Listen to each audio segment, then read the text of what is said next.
Hello, reporter room investigators. Come on in. Come on in. We have so much breaking news in the Bryan Kohberger case. I moved the Chris Watts live stream to a different day because I am concerned I won't be able to get through everything, and I don't want to leave any details out. My name is Jessica Davies. I'm an investigative journalist, and my job is to investigate crimes, crime scenes, and potential suspects and share with you how to do the same thing. If you have not subscribed to Reporter Room, well, please do. It's free and it helps me out a lot.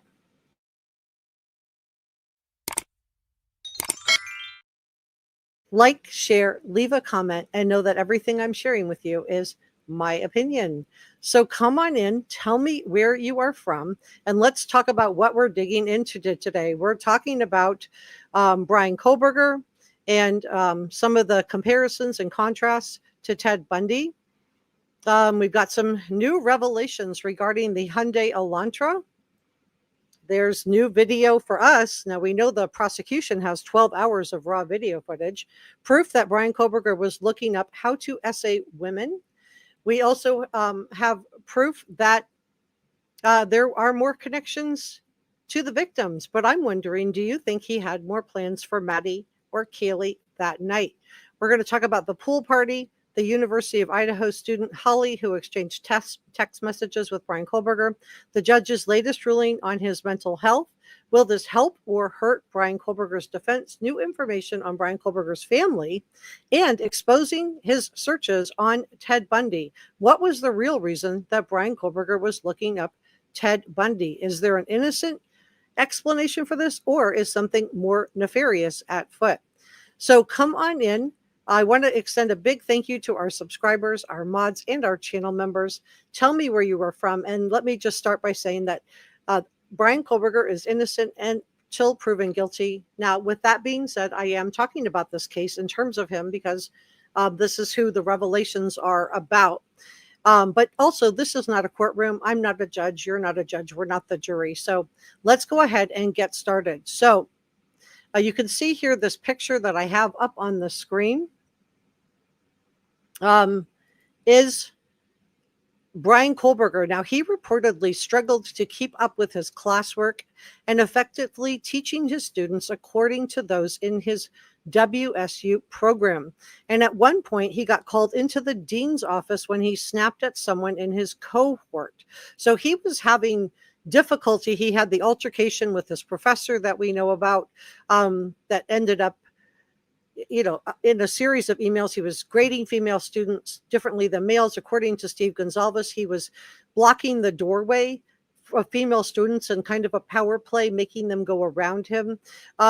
So now we're learning that he actually snapped at somebody in his cohort, and outside of school, he appeared to be secretly obsessed with young women, both attending the University of Idaho, which we knew. But now we're learning that he was also obsessed with young women at Washington State University. That is the college he was attending in his PhD program and where he was working as a teaching assistant. So this is really creepy. I'm just going to start off by saying a trigger warning on this live stream. So during his browsing history, it shows dozens of females wearing nothing but swimsuits, but many of the young females that he followed were friends with the three female victims, Kaylee, Maddie, and Xana. This is according to Dateline NBC. So there are more connections between Bryan Kohberger and the victims. Let's go through this first article. My source on this is The Sun. This picture is Bryan Kohberger. You probably are thinking, well, I've never seen this before. I have never seen it before either.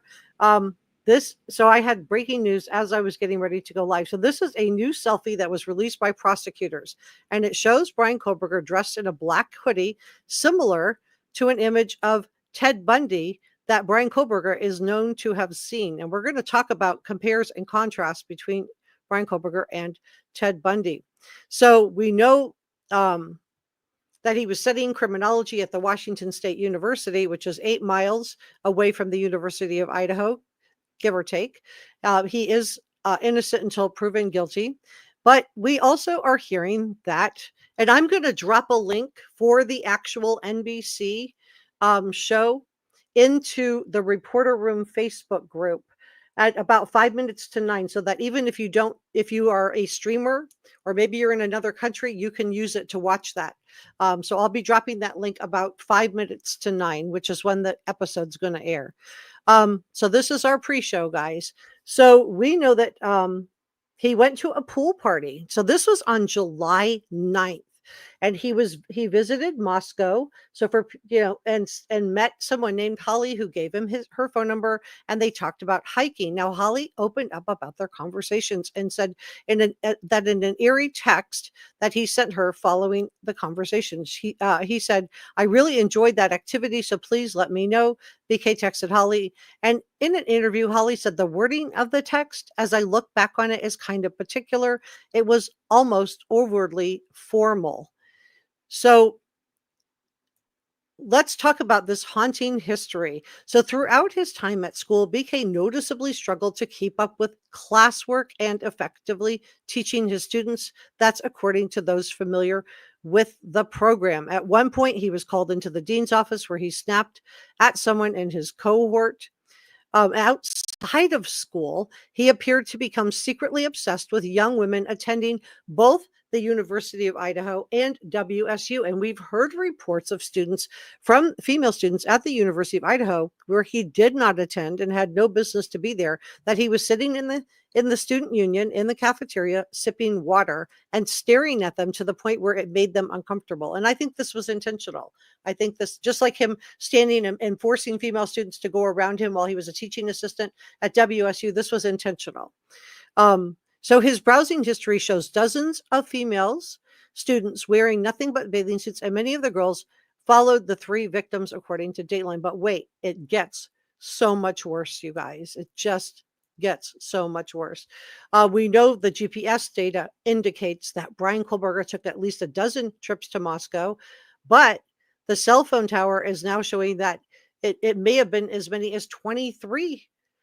And law enforcement has been able to line up some of these cell phone pings with video of the Hyundai Elantra and video of Bryan Kohberger. So search records show that Bryan Kohberger researched out, get this, no wonder Ann Taylor wanted these words omitted, sociopathic traits in college student. So, and later looked up corn with a P and the words medicated. I'm watching my words here. It's drugged and sleeping. So was there bigger plans for Maddie? Was there an essay component to what was supposed to occur that night? And or with Kaylee? And is this why he was so angry when he found Kaylee and Maddie in the room together? We know from Steve that Kaylee was severely injured in the face, that her nose was broken by the perpetrator. So we also know that the day of the crimes, BK's phone connected at the same tower and was turned off before 3 a.m. when the crimes took place. And then it connected, and unfortunately, his VPN didn't kick in fast enough because it pinged off of another cell tower in Moscow. So this is the latest image that we have of Bryan Kohberger. It's just absolutely creepy. So come on in, tell me where you are from. All right, so we learned some more information on Ethan. So I just want to give you guys a trigger warning on this. Ethan, we know he was done away with using a K-bar knife while sleeping, and his legs were carved with a blade, according to NBC News.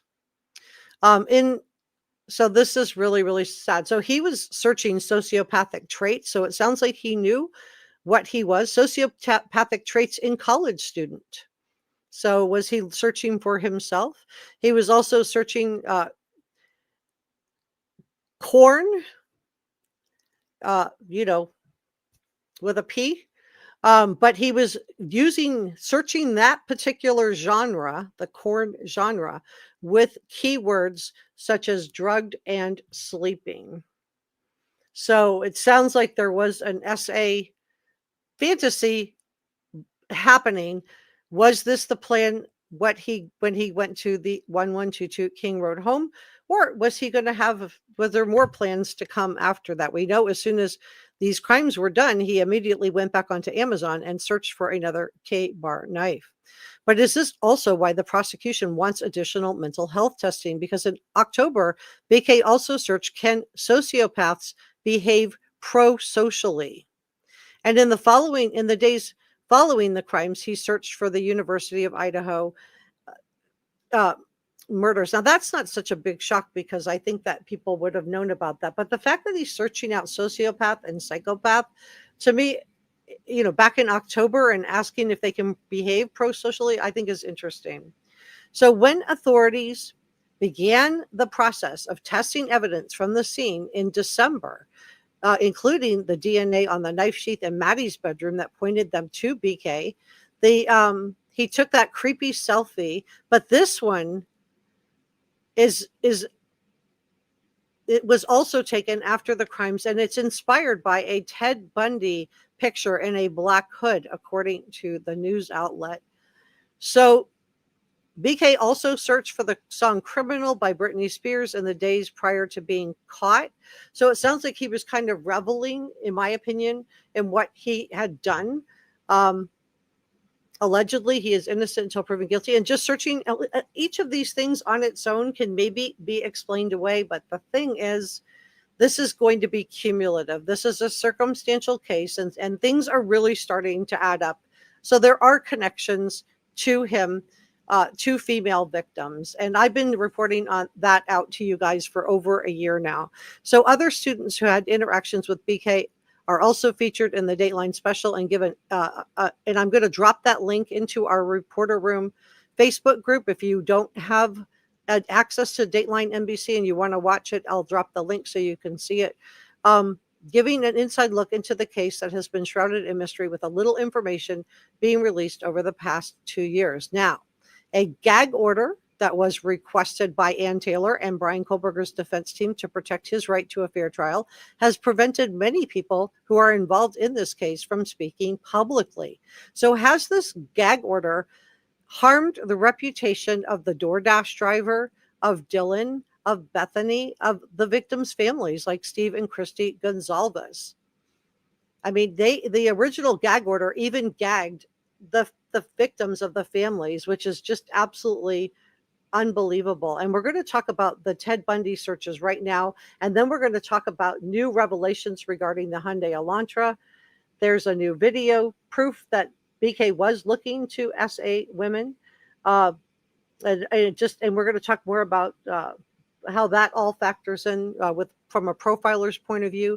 We're going to talk about the judge's latest ruling on Bryan Kohberger's mental health. Will this ruling help him or will this hurt him? And then new information on Bryan Kohberger's family in just a moment. So please stay with me. Let me pull this up.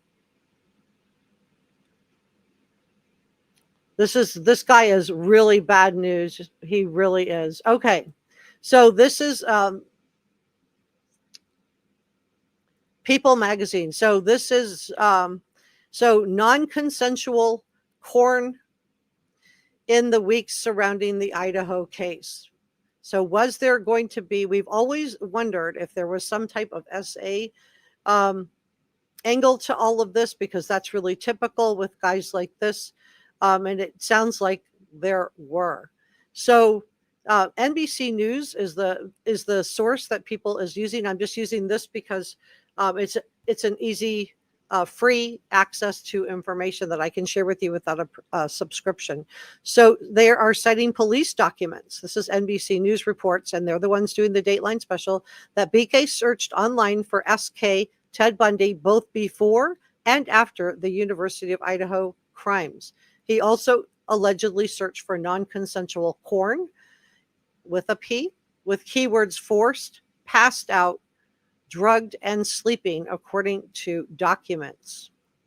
So that's really huge. And the sleeping part really jumps out to me, because he waited until everyone was in their rooms before he entered the 1122 King Road home. He waited until some of them were actually asleep. I don't know if he knew that the DoorDash driver had been there or not. But the fact, and he also, so he waited until they were asleep. But the forced was really disturbing. The passed out is disturbing. Again, non-consensual. Medicated, I'm watching my words, really disturbing. And then sleeping ties right in with the time that he went in and what he did. So these are just some of the new allegations that'll be revealed in the Dateline. And I will drop a link in about 5 minutes to 9, I will drop a link in our Facebook group, reporter room, on Facebook. I'll drop a link in there. If you aren't able to watch it, if you don't have NBC, or if you only stream, it'll give you the ability. If you're in a different country and you don't get Dateline NBC, it will give you the ability to watch it. I'll be dropping that at 5 minutes to 9. Okay, so Bryan Kohberger allegedly searched online for Ted Bundy as well as the corn. They're citing that they saw police documents. That's what NBC News is saying. So these are just a couple of the allegations. Now, the Bundy search that could have been related to his role as a teaching assistant in an introductory level criminology class. So it could have just been something like that. It could have also been a way for him to find that op-ed that his mother wrote against capital punishment that went viral after he was arrested. But I don't know. The hoodie picture that he took, and for those of you just joining me, let me just show that this is really creepy. This is absolutely creepy. So I'm not convinced. I am not convinced that this was just for school.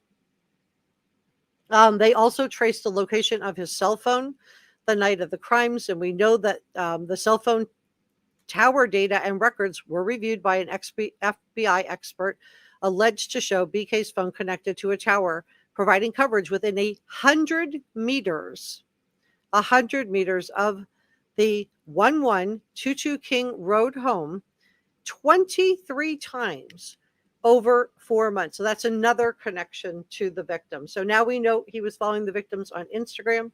We know that his phone was pinging in the vicinity of the house. We know he returned to the crime scene at 9 a.m. the morning, a little after 9 a.m. the morning of the crimes. We know that we're learning now that he had lots of pictures on his phone. And this is interesting. The phone always connected after sunset. And the last recorded occurred just 6 days before Maddie, Kaylee, Ethan, and Santa were done away with. Now, Ann Taylor said that he was out driving around on the night of the crimes, and he didn't do away with Ethan, Kaylee, Maddie, or Xana. He was stargazing with ice fog on a cloudy night. I don't know what to say about this.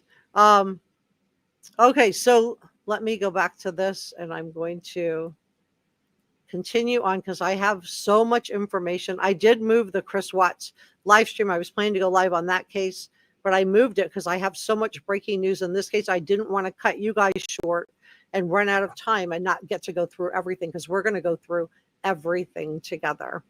So why was he searching out Ted Bundy? And now both Bryan Kohberger, let's talk about some of the similarities between Bryan Kohberger and Ted Bundy. Let me see if I'm just going to leave that picture up. I think that picture says a lot. So both of them have personal histories that reflect an intellectual interest in the inner workings of criminal investigations and criminal psychology. After abandoning, some people may not know this about Ted Bundy. I did some research on it yesterday, because they were talking about comparisons, and I thought, well, let's see if there really are. Let's compare and contrast. We're going to do that, and then we're going to talk about the pool party, the proof that BK was looking up how to SA women, a University of Idaho student who exchanged text messages with him, new information on the Hyundai Elantra, his mental health rulings from the judge, and new information on Bryan Kohberger's family. So we're going to do that next. But let's talk about some compare and contrast between Ted Bundy and Bryan Kohberger. Why was he searching him, and why did he take this hoodie picture, which is kind of a hat tip to Ted Bundy? So Ted Bundy he graduated in 1972 from the University of Washington with a degree in psychology. This is the same subject that Bryan Kohberger later studied. And now Bryan Kohberger was at WSU, Washington State University, but still in the state of Washington. Did he choose that consciously, intentionally? A former girlfriend recalled that Ted Bundy had an early fascination with the subject as a topic of conversation. He even worked as a crisis hotline center to talk callers through who were going through mental and emotional crises, and even made an acquaintance of Anne Rule, who was a book author and who would go on to publish her account of Ted Bundy's criminal activity in The Stranger Beside Me. So just like in the Idaho 4 crimes, Ted Bundy, he also, his attacks on victims also featured close-up trauma. I'm watching my words here.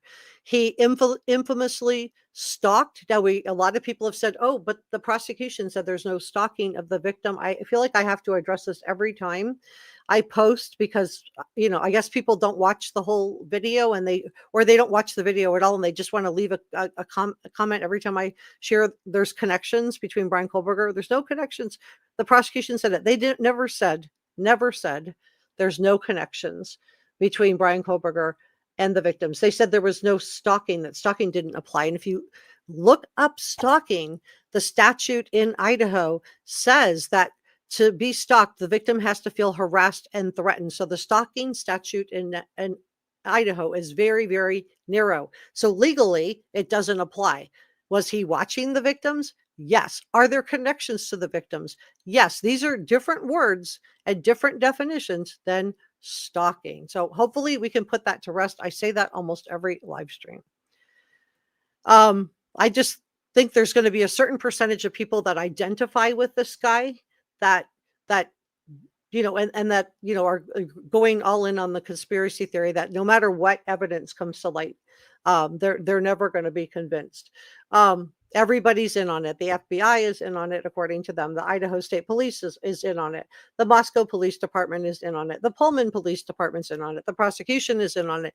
The judge is in on it. Everybody's in on it except them. They're except for Bryan Kohberger. And I'm like, that's crazy. I mean, that's absolutely crazy. But this is where we are on this case.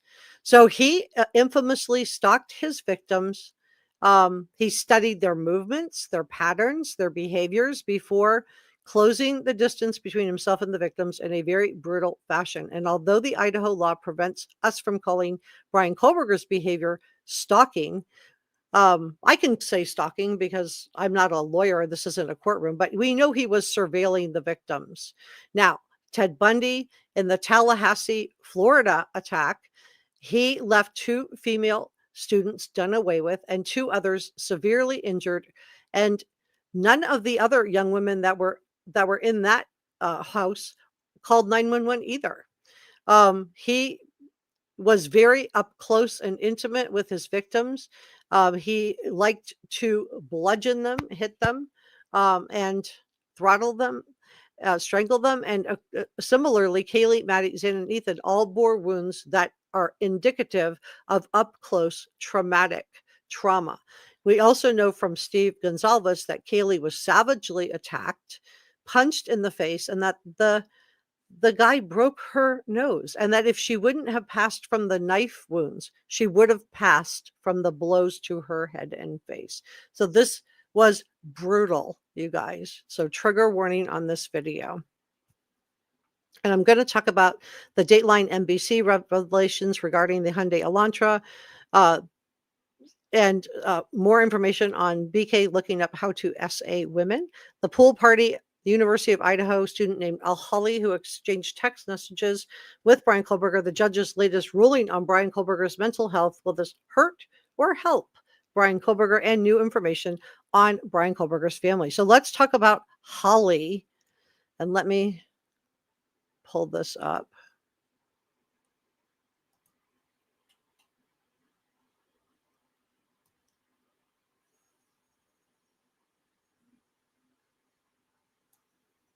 Okay. So I think it's fitting that we do go ahead and do NBC. Let me move myself out of the way. All right, so this is NBC News. I'm not going to play the video because you guys are going to get to watch it tonight. But this is only just a little snippet of it. Let me see. This is the car video. I will just look at this. It doesn't show a lot. And for people that are saying, oh, the car video, it doesn't show anything. Listen, there's 12 hours of raw footage of the Hyundai Elantra. 12 hours of raw footage of the Hyundai Elantra that the prosecution turned over to the defense. How do we know this? Because Ann Taylor said it was so much she didn't have time to go through it all. And would the judge just throw out all the video evidence? And the judge said no. And you can see this is the porch, and you can see directly across right here, you can see that is the 1122 King Road home, and you can see the car. This is not the best video, but there's going to be 12 hours of footage, and there is going to be some video, I believe, that is going to show that it is definitively BK's Hyundai Elantra. But there it is, and he is circling like a shark.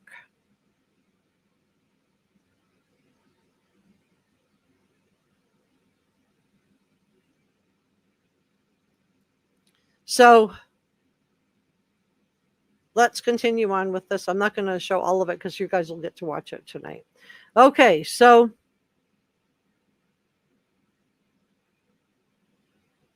his cell phone browsing history obtained by Dateline shows dozens of pictures of female students at WSU and University of Idaho, many in bathing suits. A review of these accounts found some of them were close friends or followers of Kaylee, Maddie, and Xana. And we have heard that there are pictures of the victims on his cell phone. I don't know if these are pictures he took himself. I don't know if these are pictures he downloaded off the internet. I don't know what these pictures are, but now here's more connections from Bryan Kohberger to the victims. He had friends of theirs on his cell phone, so he knew who they were.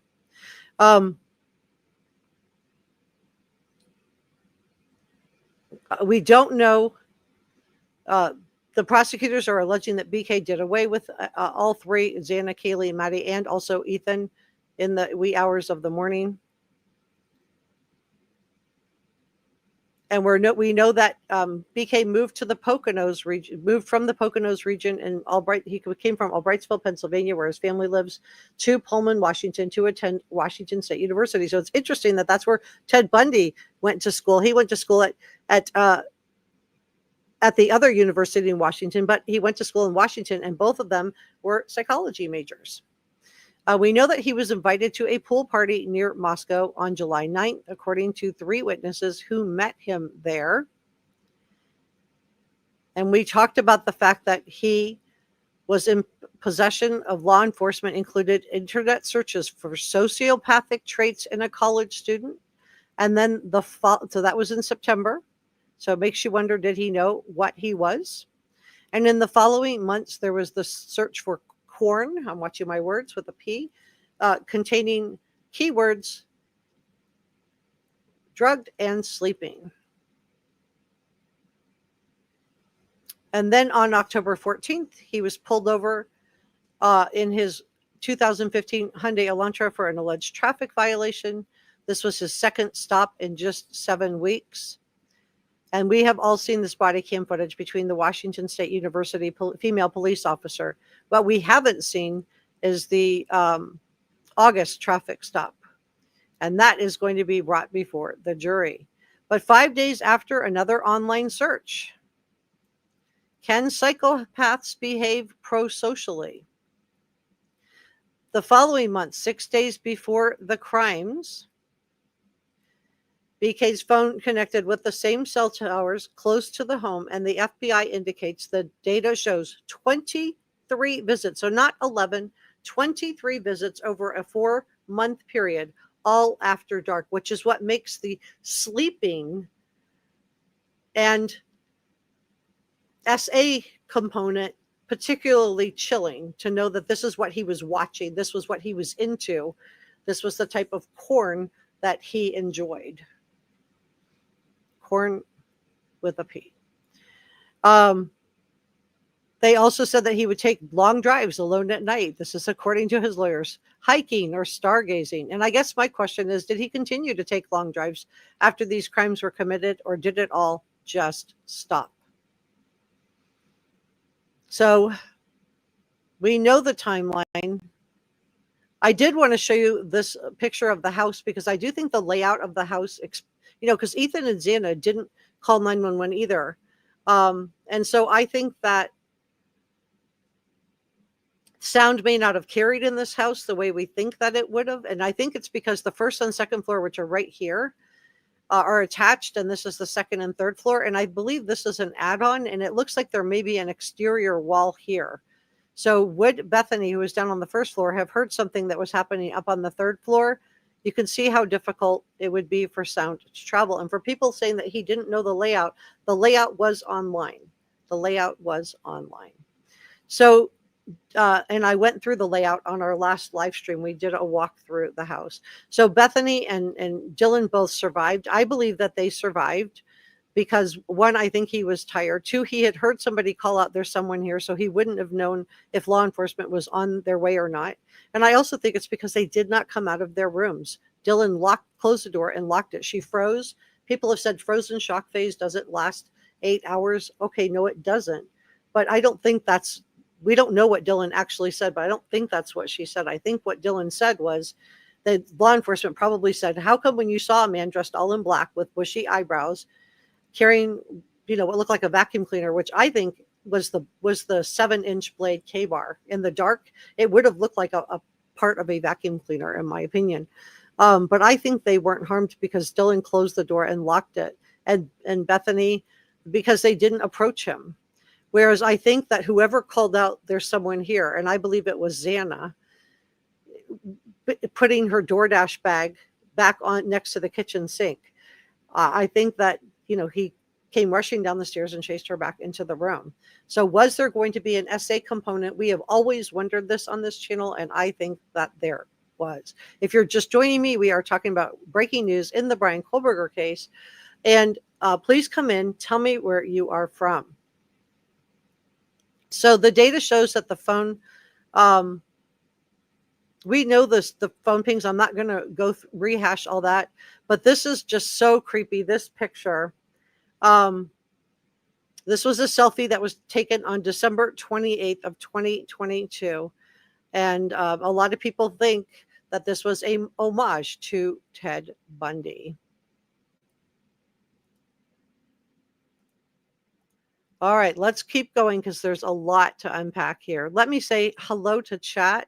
If you're just joining me, welcome. I'm glad you're here. I'm going to grab a sip of water. I did start early today because there's so much information. I was worried I wouldn't be able to get through it. And I also moved my live stream that was coming after this to a different day so we can go through everything together. I want to thank our head mod, Njaz. Thank you so much for modding today. Hi, Adriana says, oh my gosh, that BK. Yes, that is him. That is Bryan Kohberger. Hi, Kathleen. Hi, Trina. And this was taken after the crimes. Hi, Jet Set. So come on in, tell me where you're from. Yeah, it looks like BK. You're right, Subject. It's because it is him. Mrs. Wright says, hello, I'm glad to be here. Thank you for what you do. Thank you, and welcome from North Carolina. Hi, Dion. Hi, Connie. Sweet Pea is here from Ohio. Yeah, it is. It's gross. And when you think about what he was Googling, what he was looking up that he enjoyed watching, which were people who were sleeping, so non-consensual, people who were, medicated, and I'm watching my words here, people who were passed out. And this is what he was into. This is what he was watching. This is the type of porn with a P that he enjoyed. And so it does make you wonder what his plans were for Maddie that night. Hi, Chris. Come on and tell me where you're from. Hey, Bob. He said, I would rather be here sooner. I was enthralled by, I don't know what that is, but I'm glad you're here, Bob. And Donna's here. Welcome.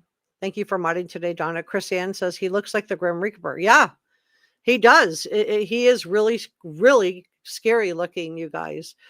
So we have the creepy thumbs up picture, which shows that he has blisters in the video, in the footage that I enhanced on the inside of his thumb. And then, we have this picture of him. So if those of you that are just joining me, this is Bryan Kohberger. This is what he looks like. Oh yeah, please give this a thumbs up and let YouTube know. I am going to keep this G-rated. It fits him better. It's really creepy. Hey, Vintage Peacock. She says, I knew there was so much more evidence on this guy. Yeah, this is just the tip of the iceberg. There's still a lot more to learn. Here's our other head mod, Brother Mike. Thank you so much for modding today.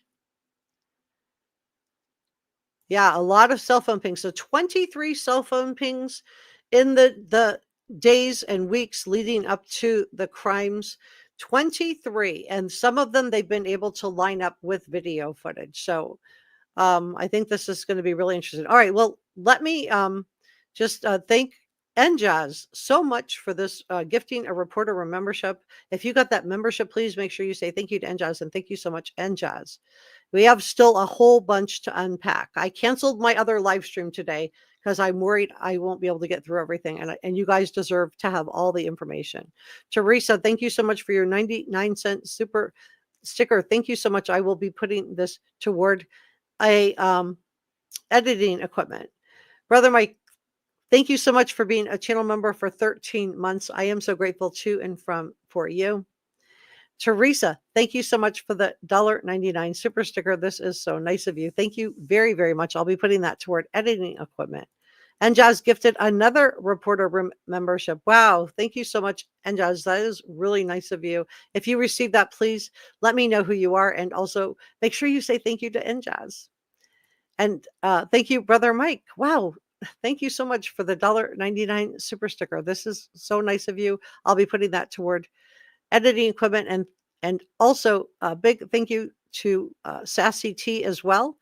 Thank you so much for the $9.99 super thanks. I really, really appreciate you guys so much. This is very, very kind of you.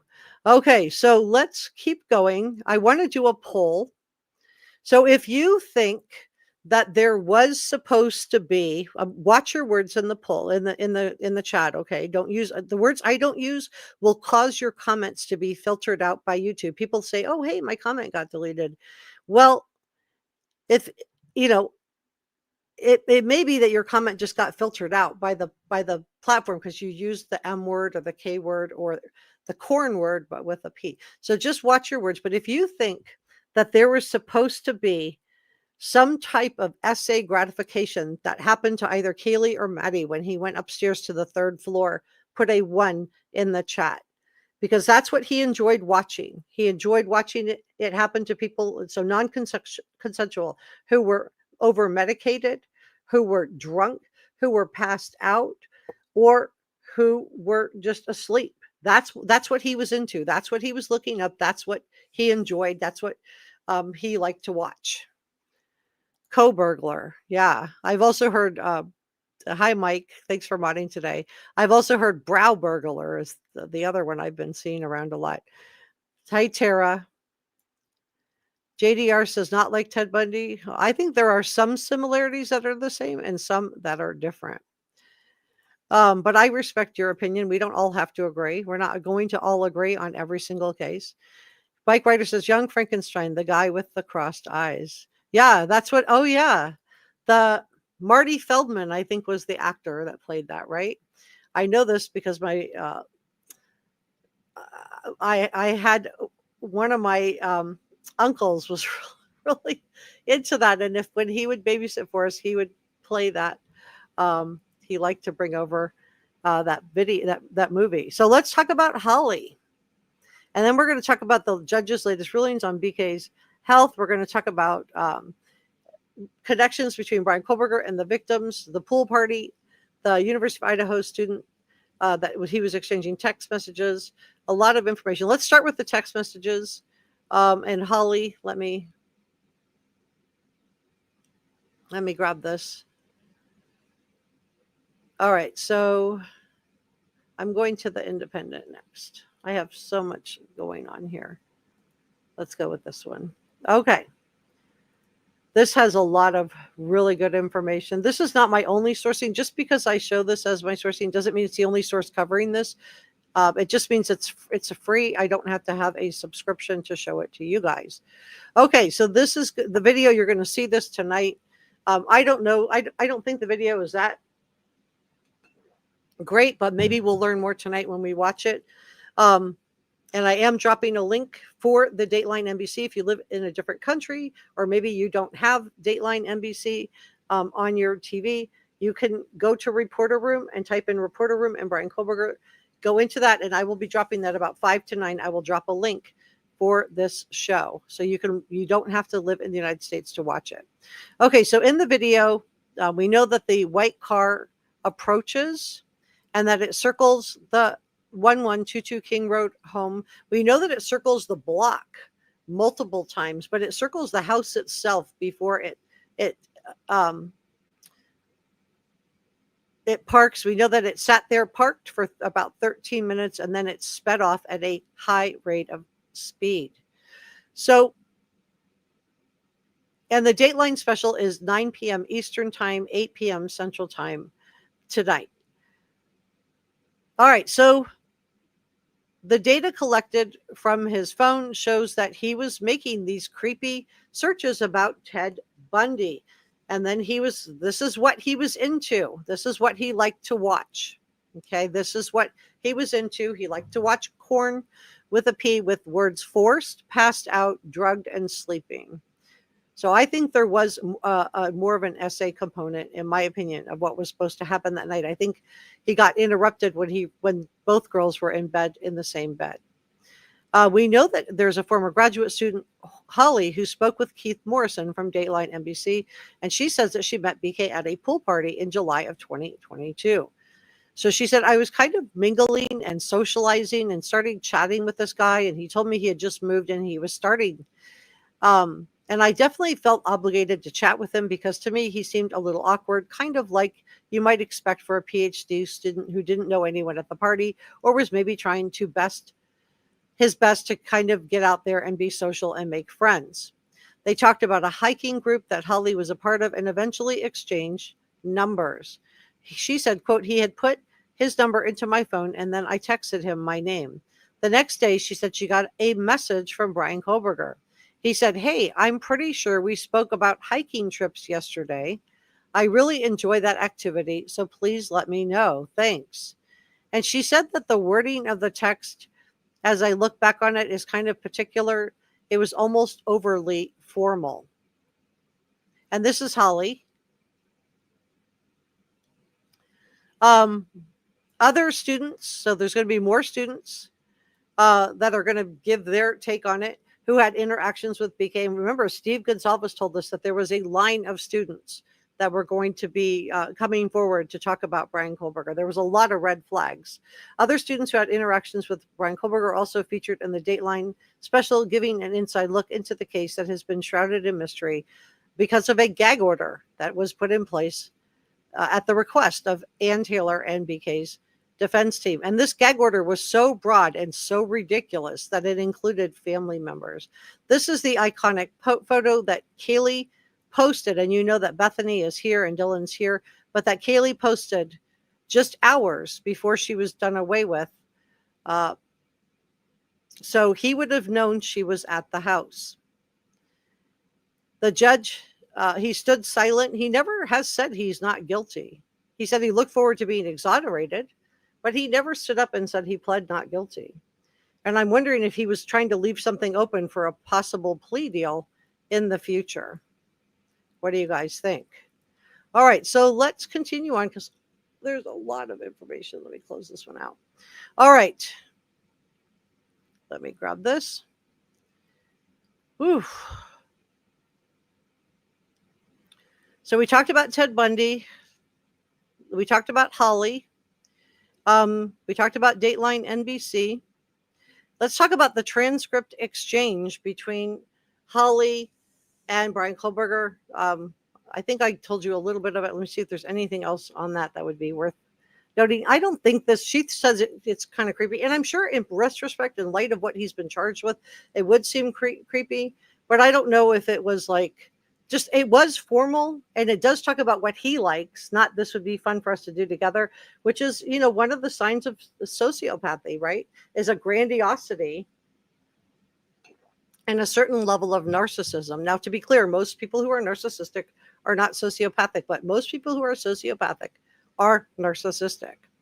It really, only matters on how it affects them. And even when you heard like Chris Watts in the Sermon on the Porch, where he talks about he just wants them back, and the house, it was all about how he felt.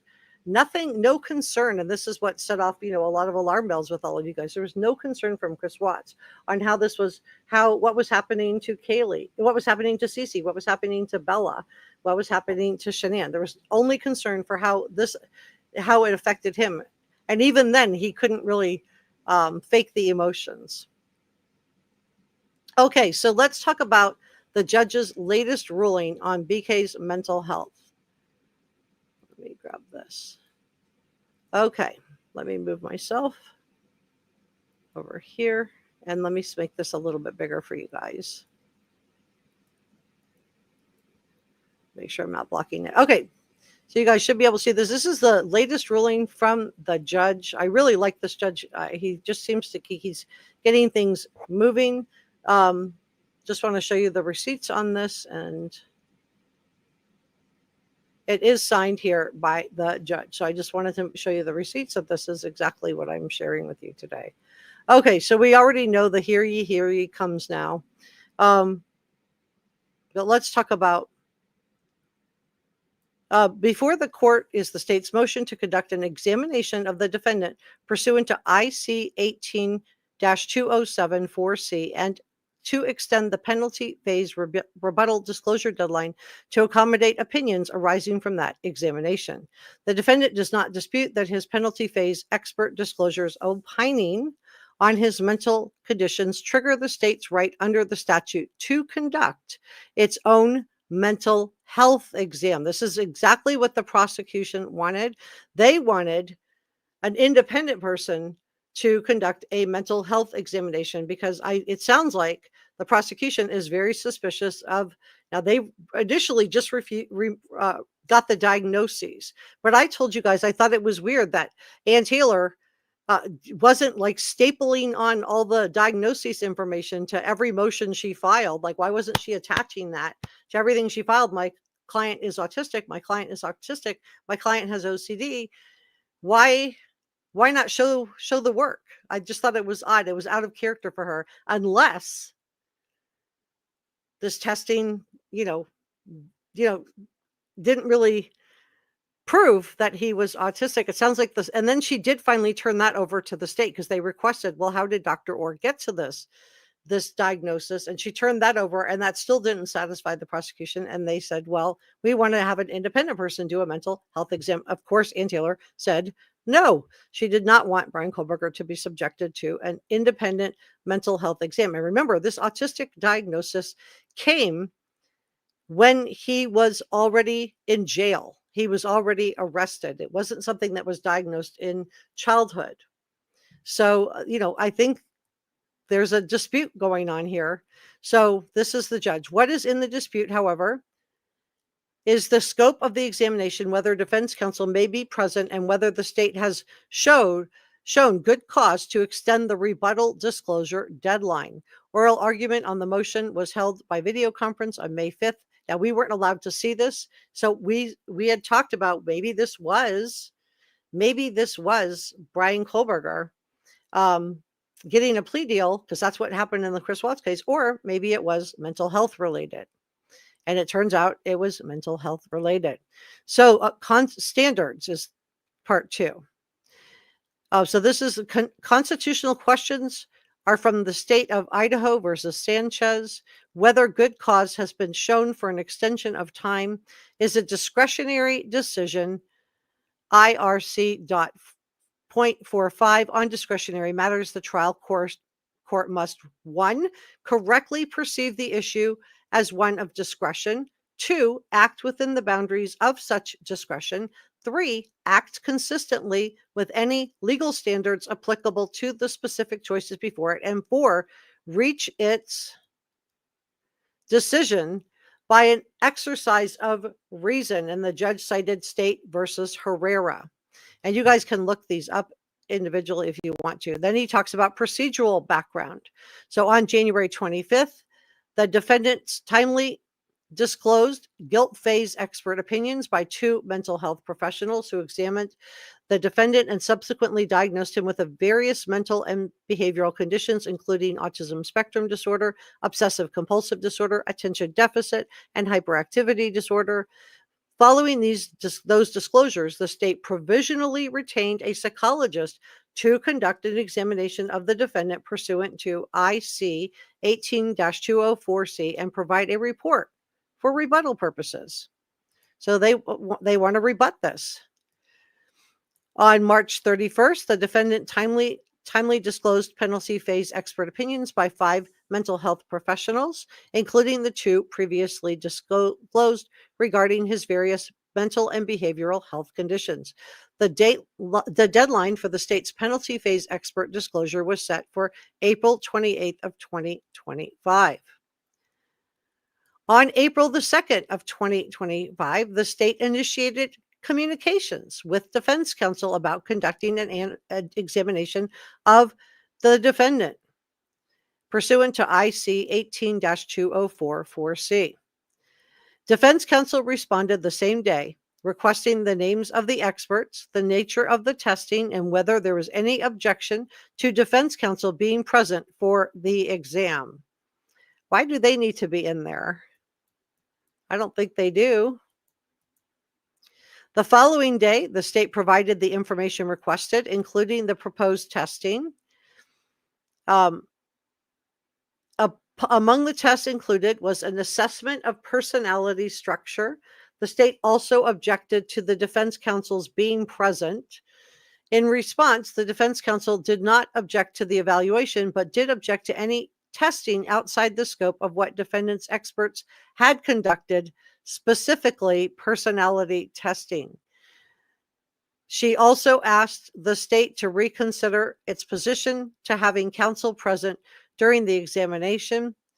The state responded, indicating it would not remove personality testing from the proposed examination and would not agree to counsel being present during the examination except through a video feed or otherwise by having counsel shielded from the defendant's view. In other words, they didn't want the defense to be interrupting or to be, giving him cues. I don't think the defense needs to be in there. This is a psychological, this is going to be a psych professional doing this. On April 11th, let me grab a sip of water. The state's mental health expert informed counsel that he was not able to continue on the case. Approximately 1 week later, the state retained a replacement doctor, and the name is redacted, informed the defendant of such. The state indicated it needed to discuss with specifics of the examination with their new doctor, including his position on having counsel present, because I don't know why Ann Taylor and the defense team would need to be in there for a mental health evaluation. On April the 22nd of 2025, the state alerted defense counsel via email that their new doctor believed personality testing was warranted and objected to counsel's presence. So the doctor didn't want them in there and wanted to do, besides just a mental health examination, wanted to do personality testing. So that's interesting, you guys. The state also sought a stipulation to extend the rebuttal disclosure deadlines for the purposes of disclosing the doctor's opinion, because of course they need more time. They're not going to have this all done in time because they had to change to a different doctor. The defense counsel responded the same day, objecting to the deadline extension, which I think is rich considering how many times they've been given an alibi deadline extension, but okay. She's doing a good job for Bryan Kohberger. She objected to the deadline extension. She objected to the personality testing. This is Ann Taylor, and to her exclusion from the room. So why does Ann Taylor, why is she so hot to be in there while he's getting a mental health evaluation from a doctor? On March 25th, it sounds controlling. It sounds kind of weird. On March 25th of 2025, the state filed the current motion. All right, so here we get into the analysis. In its motion, the state seeks an order from the court to 1, extending the deadline for the penalty phase rebuttal disclosure for 21 days following the completion of the state's expert exam. So that gives the expert time to go through all of the information, evaluate it, and give their professional opinion. 2, allowing the state's expert to administer standardized personality testing on the defendant. So were they trying to find out if he was a sociopath or a psychopath? 3, excluding defense's counsel's presence at the exam. And I don't think there would be any reason for Ann Taylor to be in there. The defendant responds that 1, there's no good cause for the extension, and it would be highly prejudicial given the posture of the case. I'm not sure why. I mean, they've been given extensions. If the prosecution had to change doctors, they had to change doctors. But she does have to try to fight for everything, and she is doing that. 2, personality testing is beyond the scope of rebuttal and would violate his Fifth Amendment rights against self-incrimination. I think that's interesting. 3, counsel's presence during the exam is required by the Sixth Amendment. I don't think that's true, but we'll see what the judge decides. As indicated at the hearing on the motion, the court finds good cause for a short extension to the deadline. As for the examination, personality testing will not be allowed, nor will counsel's presence be allowed in the examination room. Okay, so the prosecution got an extension on their deadline. As for the personality testing, will not be allowed. So they can do the mental health testing, but they cannot do personality testing. And 3, Ann Taylor cannot sit in the room while the testing is done. So I think that's really, really interesting. So let's keep going. That just kind of gives you guys an overview on that. I'm trying to think if there's anything else in here. Oh, the personality testing. Let's talk about that. What does that mean? And I'm going to share with you. I did some research on this yesterday. What is mental health testing versus personality testing? Because the prosecution is not going to be allowed to use it. So what does this mean? Let me just pull this up for you. Okay. So the mental health exam. So the purpose of a mental health exam, because I was like, well, what is the difference? And I think it's really interesting that, the judge is allowing the mental health exam, but not a personality exam. So, and clearly the defense didn't want a personality exam and said that it would be incriminating and violate his right to not incriminate himself. So I think that's very, very interesting. So what is a mental health exam? The purpose is to evaluate mental well-being, to identify potential mental health disorders. And also to assess the effectiveness of treatment. In this case, I think they're going to be identifying potential health disorders. How are they going to do this? It's going to involve interviews, questionnaires, observations of the patient's behavior. So you can see why the defense shouldn't be in there. Focus, cognitive abilities, thinking, reasoning, memories, mood, emotions, and overall mental state. So we're going to talk more about BK and his very creepy proclivities. What was he planning to do to Maddie and Kaylee? And new information on BK's family in just a moment. So please stay with me. So they'll be able to diagnose the conditions, like this mental health can give his opinion. Is Bryan Kohberger autistic? Yes or no? Or is Bryan Kohberger, does he have OCD? Yes or no? Does he have attention deficit disorder with hyperactivity? Yes or no? So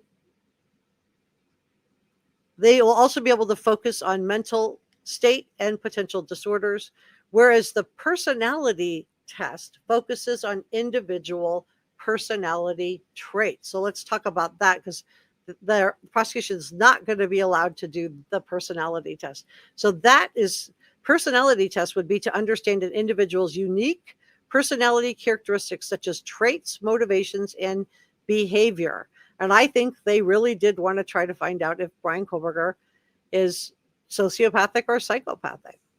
Methods often involve questionnaires or projective techniques where individuals respond to ambiguous stimuli. And I shared with you that the way that somebody with autism, somebody who is autistic, would respond to stimuli, because people who are autistic actually feel empathy, they feel compassion, they feel love. They just have trouble expressing it, and they have trouble reading other people's feelings of love and social situations. Whereas sociopath and psychopathic people don't have any of those feelings. They don't express feeling love. They don't express feeling empathy. They don't express feeling compassion because they don't feel any of those things. So Ann Taylor thought it was going to incriminate her client, Bryan Kohberger, if he was allowed to do the personality test. And it sounds like the judge agreed. So, but the judge also, I'm not sure why Ann Taylor wanted to be in there, because I think it would be disruptive to have an attorney in there. Could be disruptive while you're trying to do your testing if she's interrupting, asking questions, or coaching Bryan Kohberger, or objecting to things. So, and as I've shared with you in the past, I think the OCD diagnosis is a double-edged sword. I think this could be used by the defense to explain some of the odd behaviors, like the disappearing shower curtain, the use of medical gloves. But I think the opposite of that is that the prosecution can also use this obsessive compulsive disorder to make their case, because they can talk about the fact that he did become obsessed with Kaylee, Maddie, Xana, whoever was the target in there. I believe it was Maddie, and that obsession ultimately turned to hate. But that he was prone to becoming obsessed with people. What do you guys think? Okay, so let's talk about a little bit more information on Bryan Kohberger's family in just a second, and we're also going to talk about more of the SA component. But let me put this up and let me check in with chat and just see, how are you guys doing? We did a poll. I'm looking for the ones and the twos.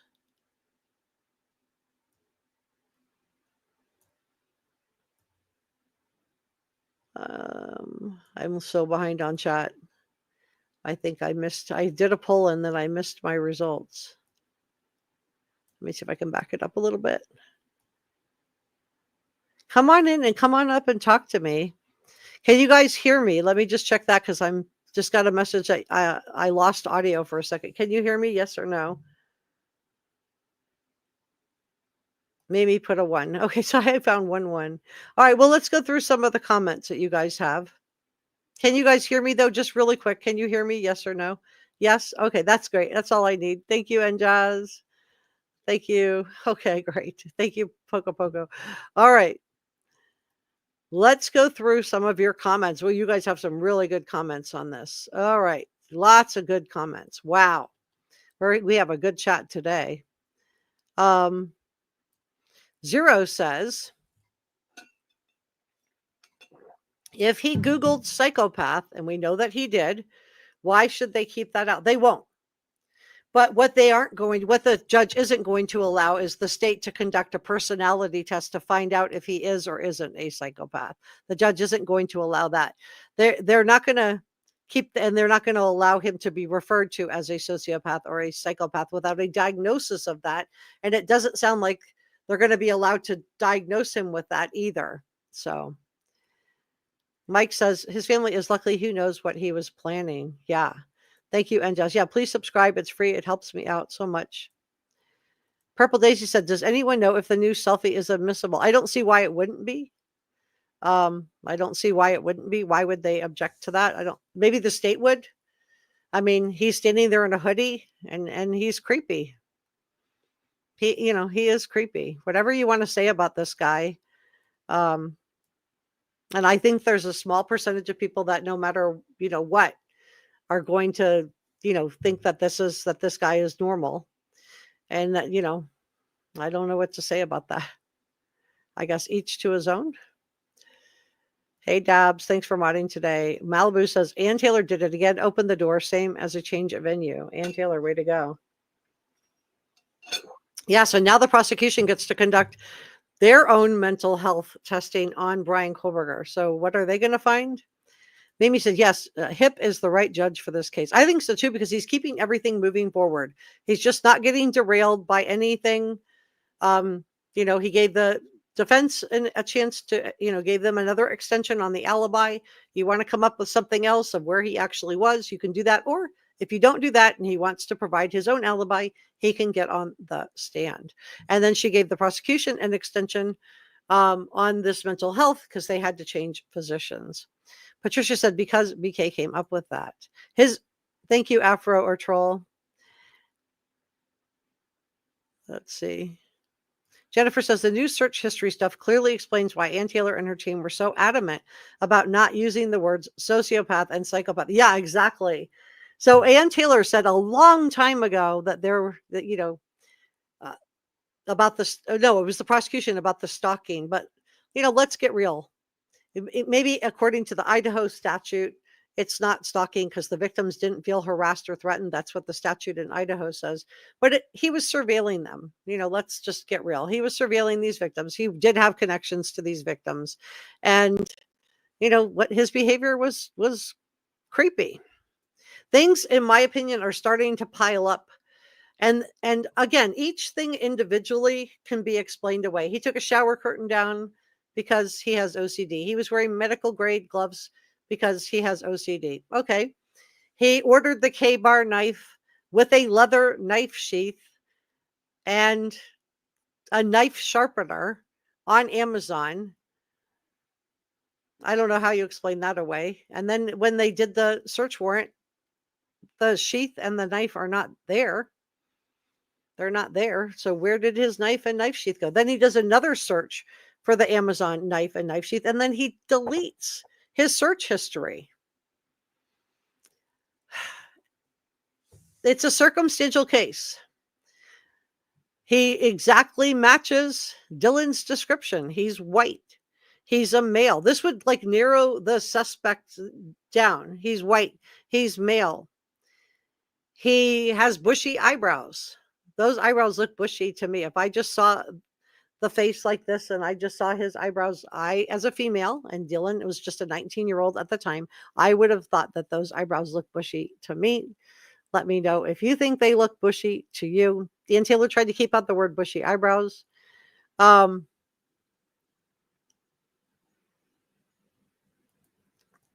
Yeah, they already are. Jennifer says, however, if that's how he was obviously describing himself, I don't see how that's not admissible to present to the jury. I don't know. All they can do is show that he did the searches. They cannot say he is a sociopath. He is a psychopath. They can tell the jury he did searches on sociopath or psychopath. They can tell them that, but not claim that he is one. Malibu says, I just want to see this guy held accountable and prevented from ever doing this again. Yeah, it's interesting that as soon as he's arrested, it all stops. Nobody else is done away with. No other dogs, like little Buddy the dog, go missing from their yards. Right? It just all stops. 850 watching and 242 likes. Oh, I'm showing 900 watching now. Come on, guys, please give this a thumbs up. Help me out with YouTube. I need your help. Karen said, it took me a bit longer than other kids to learn to tie my shoes, but I'm not autistic. Jory's even saying, smash the like button. All right. Maybe said, if I could like twice, I would. Aw, thank you. Jennifer says, casually throwing in that he was searching for criminal by Bethany was wild behavior. Yeah, and like I said, each thing could be like, oh, that's not a big deal. But it's cumulative. It's not just one thing. The fact that it was, if it was just Britney Spears, but the fact that he likes the song Criminal, makes you and then look at this picture he took of himself, and then, what he was into. what he was into, what he liked to look up and watch for his gratification, for his enjoyment, was passed out, asleep, which is exactly what happened to the victim. So it does make me wonder if there was going to be an essay component to this. That's what he liked. That's what he was watching. That's what he looked up. So, each thing by itself, but that's a weird proclivity to have. And if you can relate to that,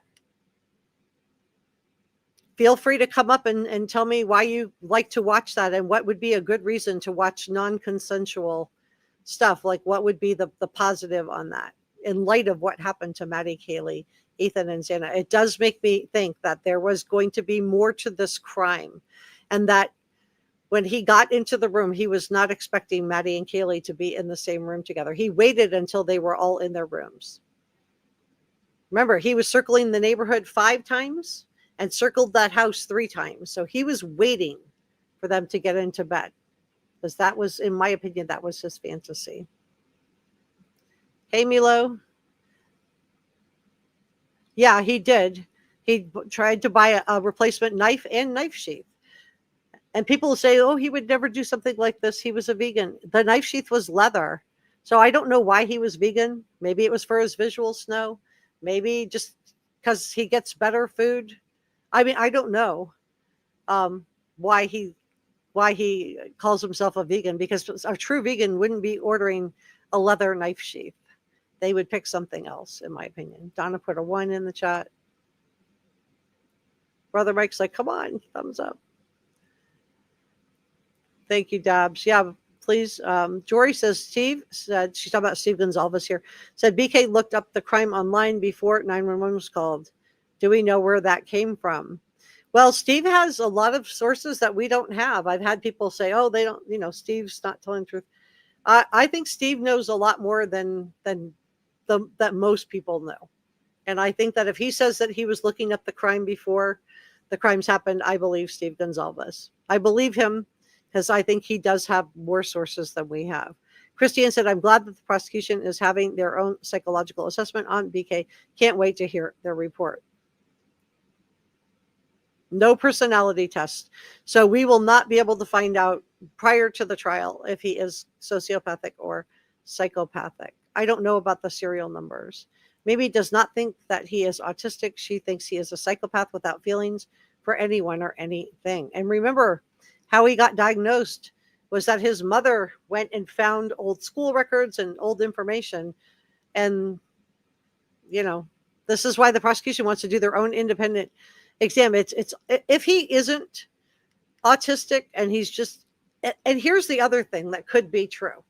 He could be autistic and he could also be sociopathic. One doesn't rule out the other one. Just because most people, and I just want to make this so crystal clear because it's like breaks my heart. Most people who are autistic do not commit crimes like this. They're no more likely to commit a crime like this than someone who is not autistic. So it doesn't mean that just because he's autistic that he doesn't also have some psychopathy or sociopathic traits also. So you can have both. Let's see. Jory thinks that's the nail in the coffin for sure. Malibu says the defense does not have the right to be there. No, and that's what the judge decided. Thank you, Njaz. For all you guys who are modding and helping out, Njaz, Brother Mike, helping out Reporter Room, thank you so much. And let's keep it classy in the chat, you guys. All opinions are welcome. Just keep it classy. Teresa said, I believe he did it. Jennifer said, if he chooses to talk to the interviewer, Ann Taylor is going to be flipping out on the other side of that one-way feed if she's allowed to. Yeah, I know. Diane said, the defense is reaching for anything at this point. I agree. I mean, Ann Taylor's doing her job. Thank you so much, my insane world, Tara. Thank you so much for the 1999 super thanks. I really appreciate it. Thank you so much. I'll be putting that toward editing. I just got a new computer. I'm going to be getting that set up this weekend and looking forward to getting going on that. That will give me one computer to stream the Bryan Kohberger trial on. This one's getting old. It's 2 years old, and I use this one to pieces because I do so much editing on it. But this will also give me a chance to edit other cases and cover other cases while the trial is going on, because it's going to be 3 months. So thank you so much, Vintage Peacock, for the $2 super sticker. That is so nice of you. She said, so much evidence against the defendant. Yeah, it's starting to pile up. Each individual thing could be explained away, but what the jury's going to look at is the whole thing. This is either the most unlucky guy ever, right? He's bought the K-bar knife, which just happens to be the knife sheath with his DNA is found underneath and to the side of Maddie. His DNA is at the crime scene. His car, without its front license plate, is seen circling the crime scene minutes before the victims are done away with. Again, most unlucky guy either, just out stargazing just right around the time that the victims are done away with, and his DNA is on that knife sheath underneath and to the side of Maddie. He's into really creepy corn with a P, which would explain why he waited till the victims were sleeping. He does have connections to the victims. He was following them on Instagram. And he also, now we're finding out, has pictures. We've heard he has pictures of the victims on his phone. We just don't know what they are. Now we're hearing he has pictures of the victims' friends on his phone. So you're right, Vintage Peacock.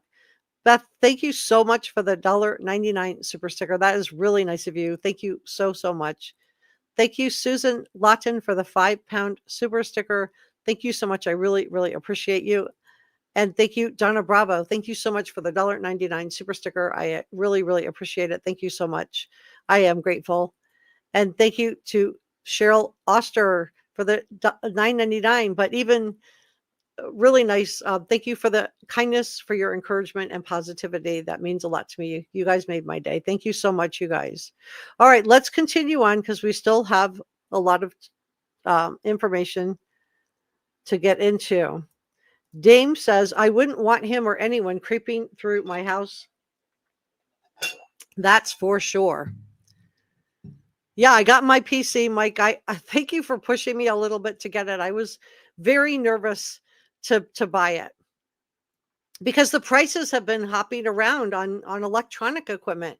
I mean, and not just by like $10 or $15. I'm talking about like hundreds of, like a couple $100s. So I was like very nervous. And Mike's like, it's not going to get better. Just get it.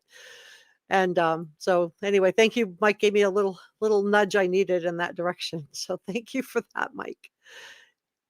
Can we talk yet? I'm from Boise. Welcome. Glad you're here. Jennifer says, if you haven't been served with any legal orders, you aren't restricted. Yeah, that's the gag order. They originally had the gag order, and Taylor put in a gag order, and it was so broad, it was absolutely ridiculous. And let me know what you think. I think there needs to be like a Kaylee, Maddie, Ethan, Xana law that does not allow the courts to ever put this broad of a gag order onto a case again, because it left this whole gap of people being able to impugn the reputations of the DoorDash delivery driver, of Dylan, it left this whole gap where people could attribute everything to these other people because they were stuck under a gag order and couldn't even come out to defend themselves.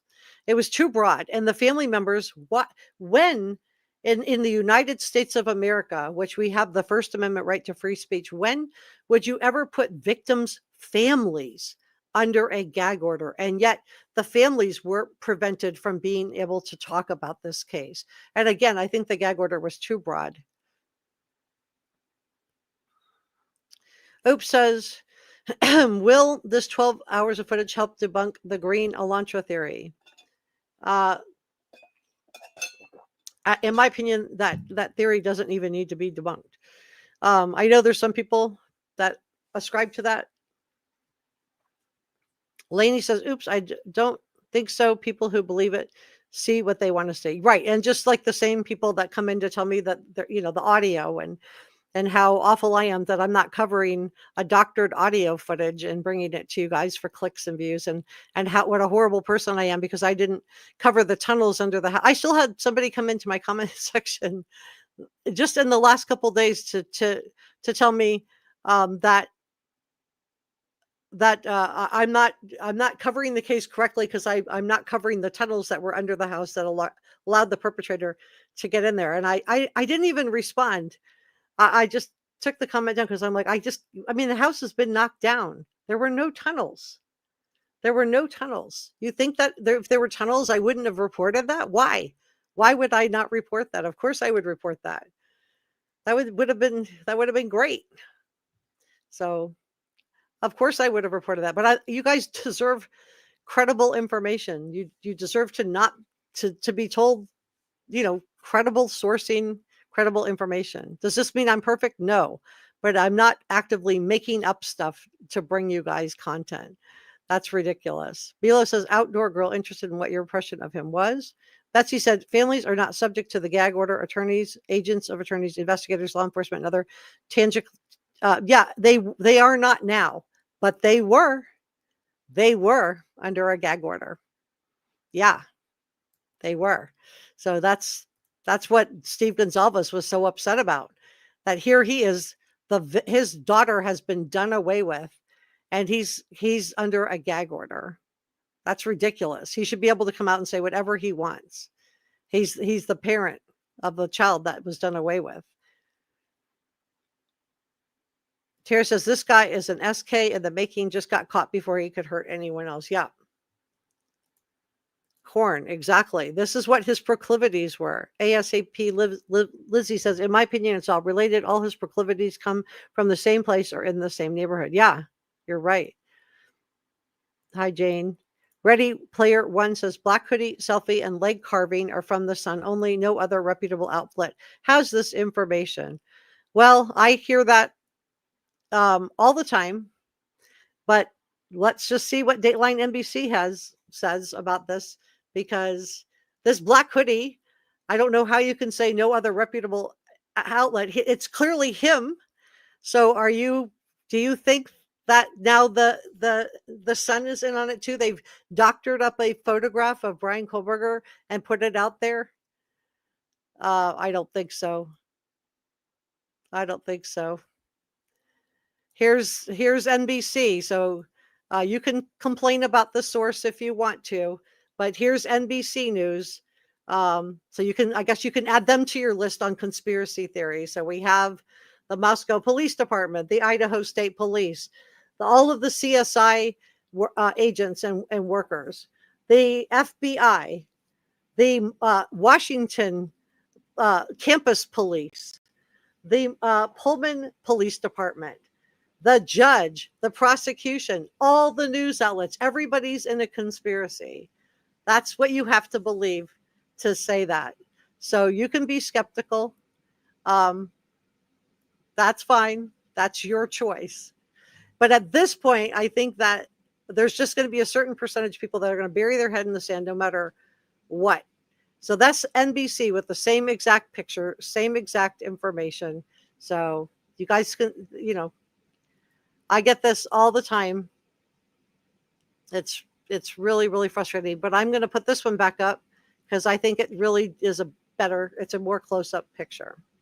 So bury your head in the sand if that's what you want to do. That's your choice. This is a Critical Thinkers channel. I'm going to continue to bring people all the information so they can make up their own mind. But saying that everybody's, not credible except for you is I don't know. How would you guys characterize that? I mean, this is a journalistic channel. I'm going to be using journalistic sources. And just because I show one source doesn't mean that there's not other sources with the same information. And if you Googled it, you would find it. So I put a lot of time into this information before I go live. Because I want to bring you guys credibly sourced information. So I usually, even though I may share one source, that doesn't mean that's the only source that's out there. And if you just did your own Google search, and you're always welcome to do your own research, then you would find that. Sorry, I'm going to get off my soapbox now, but that just, it feels somewhat hurtful. And some of the name calling and the ugliness that has been going on in the comment section has been, I'm a human being and I deserve to feel safe. I deserve to feel safe. Thank you so much, JM, for gifting a reporter room membership. That is so nice of you. Thank you to Jory. She says, for the $9.99 super sticker, she said, I feel sorry for the taxpayers of Idaho. I have daughters in college. I almost threw up when I first heard of this and have been sick since. His suffragists are baffling and infuriating. Well, there's some people that I really, and this is where I just like do feel kind of creeped out of. There's some people that I just really believe that no matter what information you bring them, they're never going to believe it. And there are some people that identify with this guy, that they don't identify with Kaylee or Maddie or Ethan and Xana. They identify with this guy, with his proclivities of not having consensual, not having consent. That's what he's into. That's what he likes to watch. And there's some people that identify with this guy and they can relate to that. And that, that's where it starts to feel kind of scary. And yeah, I agree with you, Jory. If you're a taxpayer in Idaho, you're paying for all of this. You're probably a portion of your taxes are going, millions of dollars are being spent on this, and you're paying for it. Welcome to JM of O. Welcome for becoming a brand new Reporter Room channel member. All right, let's continue on because I want to get through everything.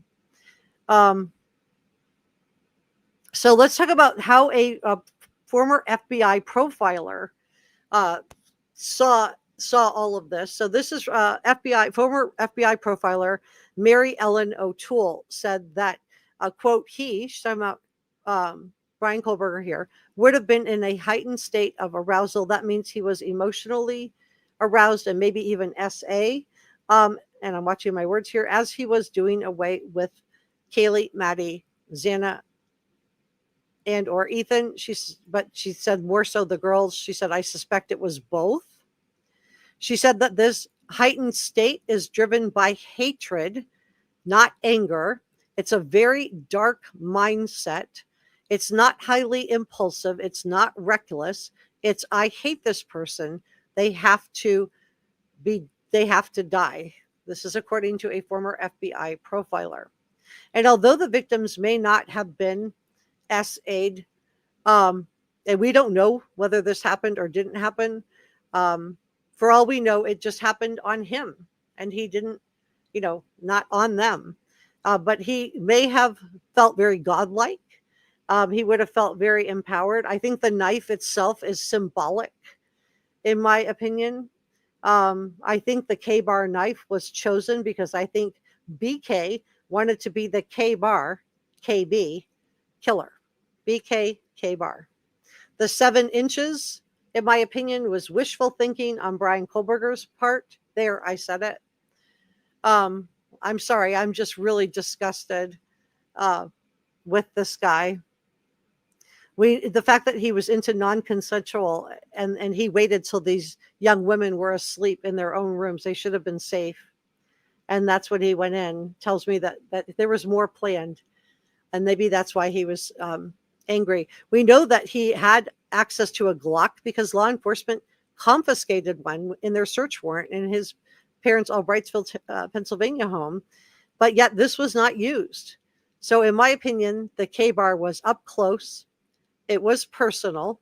It was a hat tip to himself, KB for K-bar, and BK the K-bar killer.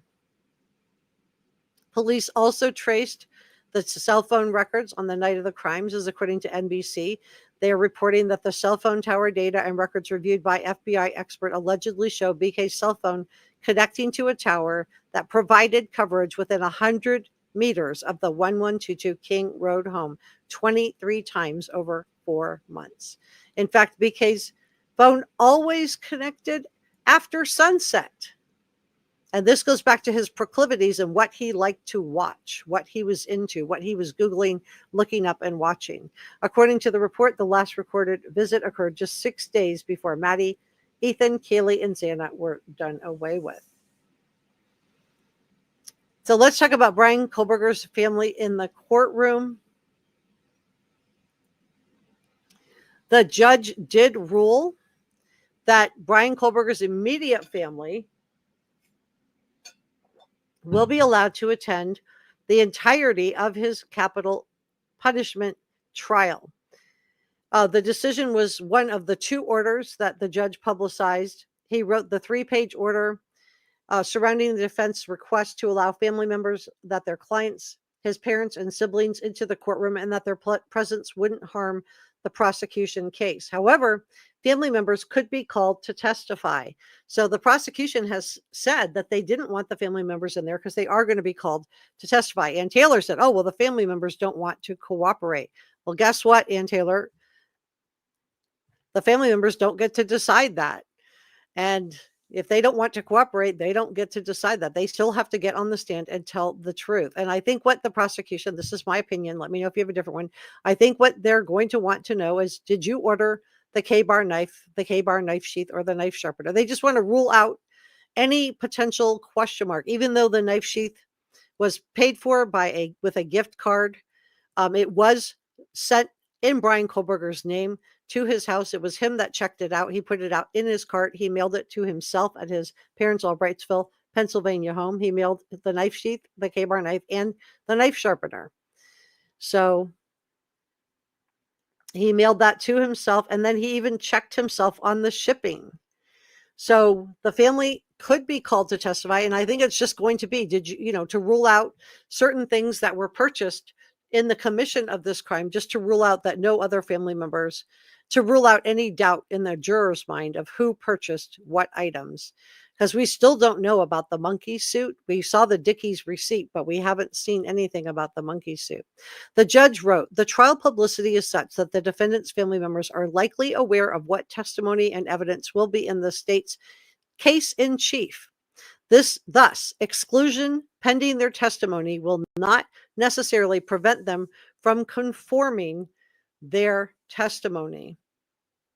So what he basically said was, because that's, obviously what the prosecution was worried is that they would get, match their stories up to protect Bryan Kohberger. And we saw this before in the Casey Anthony case. Cindy Anthony got on the stand and claimed that she was the one who made the chloroform searches, not Casey. So we've seen family members fall on their sword before to protect a loved one from capital punishment. So the judge just basically said keeping them out of the courtroom is not going to stop them from conforming their testimony.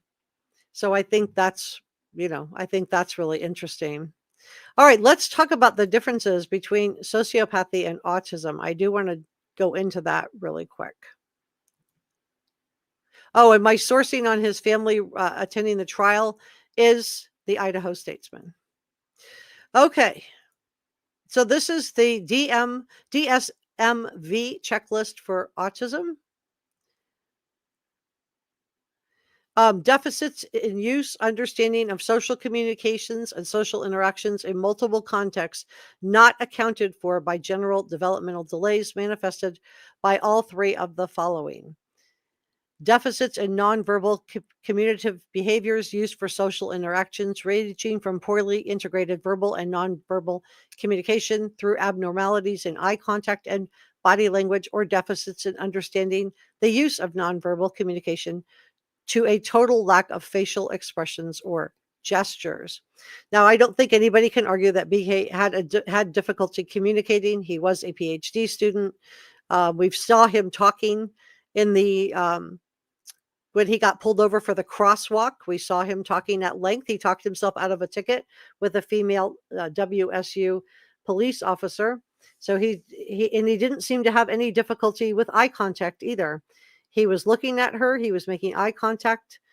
There was no deficits in his language or his understanding. There was no deficits, in my opinion, for facial expressions or gestures. 2, deficits in social emotional being able to reciprocate social emotional, ranging from abnormal social approach and failure of normal back and forth conversation through reduced sharing of interests, emotions, affect, and a response of the total lack of initiation of social interaction. Again, he was able to do an easy back and forth conversation with the police officer, during the traffic stop on the WSU campus, and also when he got pulled over and they got the body cam footage of him and they were asking, where are you going? And his dad goes, Pennsylvania. And Bryan Kohberger says, we're going for Thai food.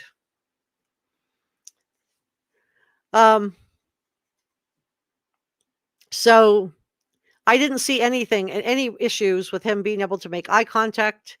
I didn't see any deficits in his social interaction. Let me know what you think if you have a different take on that. So let's talk about psychopathy. Let me bring that up.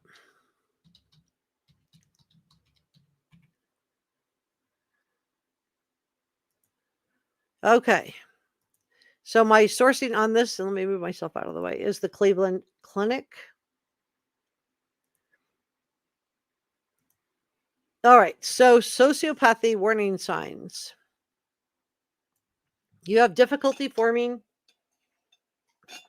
genuine emotional connections and have persistent trouble with the law. You may be curious whether you have sociopathy. And he did search out.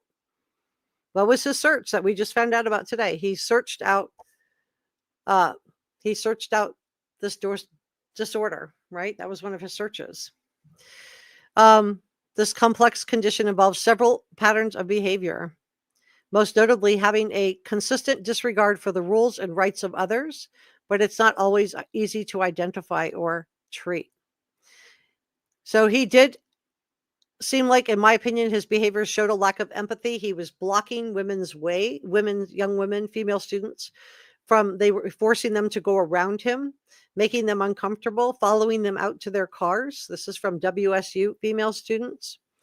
So it's also, the more up-to-date term is antisocial personality disorder, because sociopathy isn't a formal diagnosis, but they have a lack of empathy for others.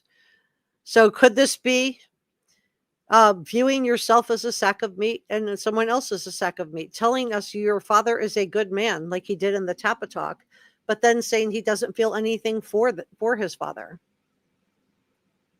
Disregard, because we know people who are autistic have feelings. They have empathy for other people. Sociopaths don't feel those feelings. Disregard for social norms. Is it normal to tend and befriend a WSU colleague, stage a break-in into her house, talk her into letting you install a security system, and then using those cameras to spy on her? Is that normal? Is it normal to be, trying to repeatedly approach somebody on social media over and over and over again? Is it normal to, what did he do with female students that didn't just cause him to be put in detention, didn't just cause him to be put into a suspension of some type, but caused him to completely be removed from his high school program? He had to finish high school in an HVAC program online. So again, disregard for social norms, acting impulsively without considering the consequences. We know he stole his sister's cell phone and sold it. Again, this is his own sister. So there's integrity issues here.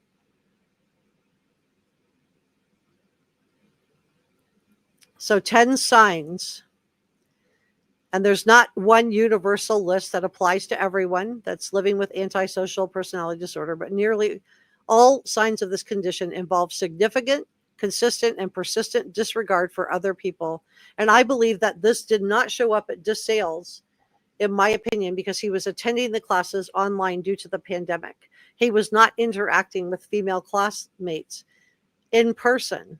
He was not interacting with his professors in person. It was all online. So consistent, significant, persistent disregard for other people. Some of these behaviors may include, but aren't limited to, strong disregard for social norms, laws, or rules at home, at work, in school, and other public places. Violating the rights of others. Minimizing others' feelings and how they affect other people. Chronic manipulation, gaslighting, denial, and deceit. Difficulty forming healthy relationships. I think he struggled with all of these. Callousness and lack of remorse. I mean, I have, I don't see any remorse from this person, acting impulsively without concern for consequences. And I believe that the November 13th of 2022 date goes back to page 118 that was highlighted in the affidavit. And I think it was a HAP tip. In my opinion, this is speculation alert. But I do think that Elliot Rogers' manifesto, he wrote on that last line of page 118 about a day of retribution, that it would be a party weekend. And we know that that weekend was a big party weekend. There was a big football game, and the 1122 King Road home had a big party at their house. They had a big party at their house the night before these crimes were committed. So I think that when Elliot Rogers said that his act of retribution would take place in November, and he gave a different date of 2013, I don't think BK could go. He just said November of 2013. I don't think BK could go back and jump in a time capsule and go back to 2013, but he could pick November 13th. And I think that if he did see the DoorDash driver, I still think he would have felt compelled to go into the house, even though everything that could go wrong, in my opinion, a lot of it did go wrong. Ethan was there. He would have known probably that Ethan's car was out front. So he didn't care about that. He acted impulsively without concerns for the consequences. Kaylee, I think he would have known Kaylee was there because she posted that iconic photo that I showed you earlier in the live stream that was taken just hours before she was done away with. Attempting to gain power and control through aggression. And we've heard about this repeatedly, from staring at women at the University of Idaho campus, hanging out in their student union, in their cafeteria, sipping water and staring at them. I think this was aggressive. I think he was trying to make them uncomfortable. We've heard about this from WSU students, female students, who said that he would force them to walk around them. He would block their way and force them to interact with him. It was a power move. And this act of doing away with Kaylee, Maddie, Ethan, and Xana was definitely, beyond that. A tendency toward petty crime, physical violence, or fighting. And we know he stole his sister's cell phone. And then this one is really, and then we know that he's being accused of doing away with 4 young people who were in their own homes, minding their own business. Substance misuse. And that was definitely something he was hooked on H. He was hooked on H. So this is something that, in my opinion, was really common for him.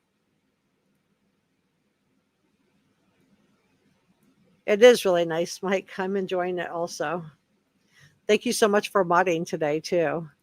Let me just say, we're not done. I want to check in with chat and go through stuff. I canceled my other live stream tonight because there's so much to go through. I just wanted to make sure we could get through everything. I do want to just say thank you to our producers, NJazz, Sasha Angel, George Brown, Pepper, Christy Ballantyne. And thank you so much to our channel members. I update these the day of the live stream, or usually the day before the live stream. So if you become a channel member, which is next to the subscribe button, the join button, your name will appear in all of my videos and live streams. It'll appear in the next upcoming live stream, and then subsequently all the videos after that. But some videos, if I make it ahead of time and then you join, it might be a day or two before you show up on a video. So just keep that in mind when you're joining. Thank you to all of our channel members. And I just also want to do a huge super thanks and coffee gratitude to Valerie, Donna Bravo, Sherry Wallace. Oh, I goofed that up. Let me try one more time. Sherry Wallace, Shannon Nelson, and Shauna Doran. And thank you for gifted memberships, NJazz, Pepper, 6 Cents Amelia, and NJazz. Thank you so much. This is for the last live stream. All right, let's go through some of your comments because I want to hear what you guys have to say on this. Yeah, the Grim Reaper. I think you summed it up, Mrs. Magoo, perfectly. I think that is, it's really creepy.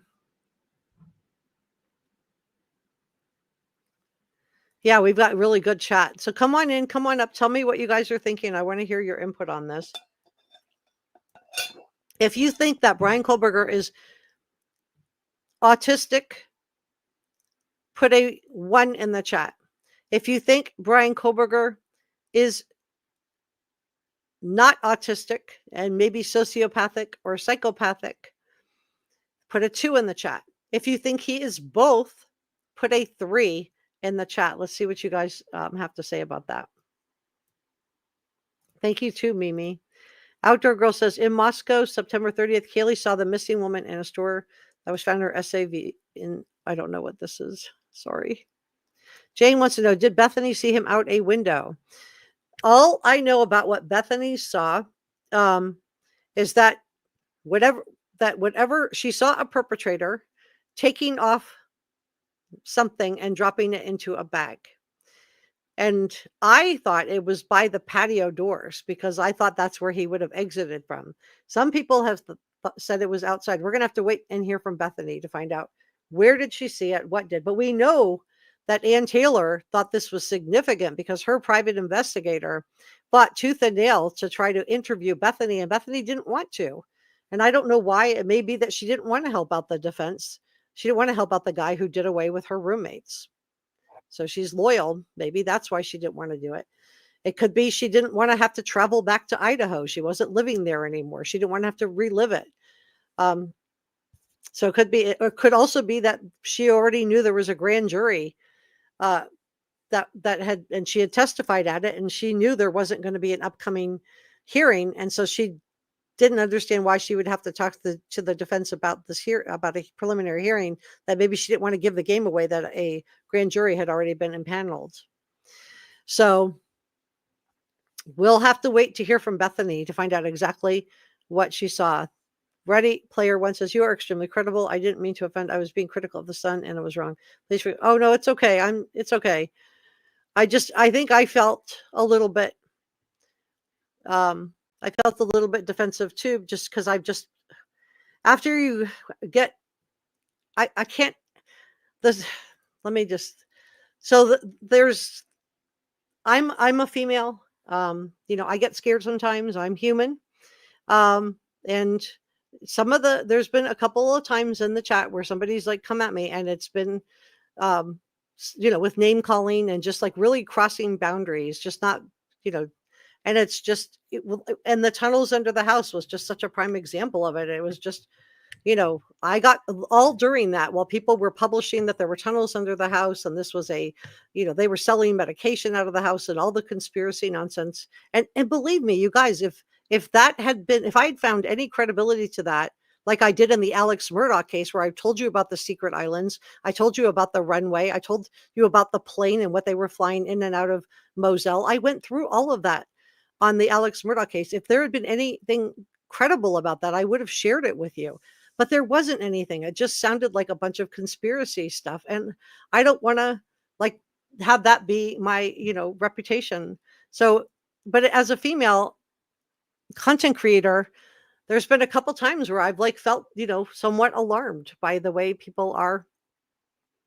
A couple of people, again, it's most everybody, even if they don't agree, they are still polite. But there's been a couple times where I've just really felt uncomfortable.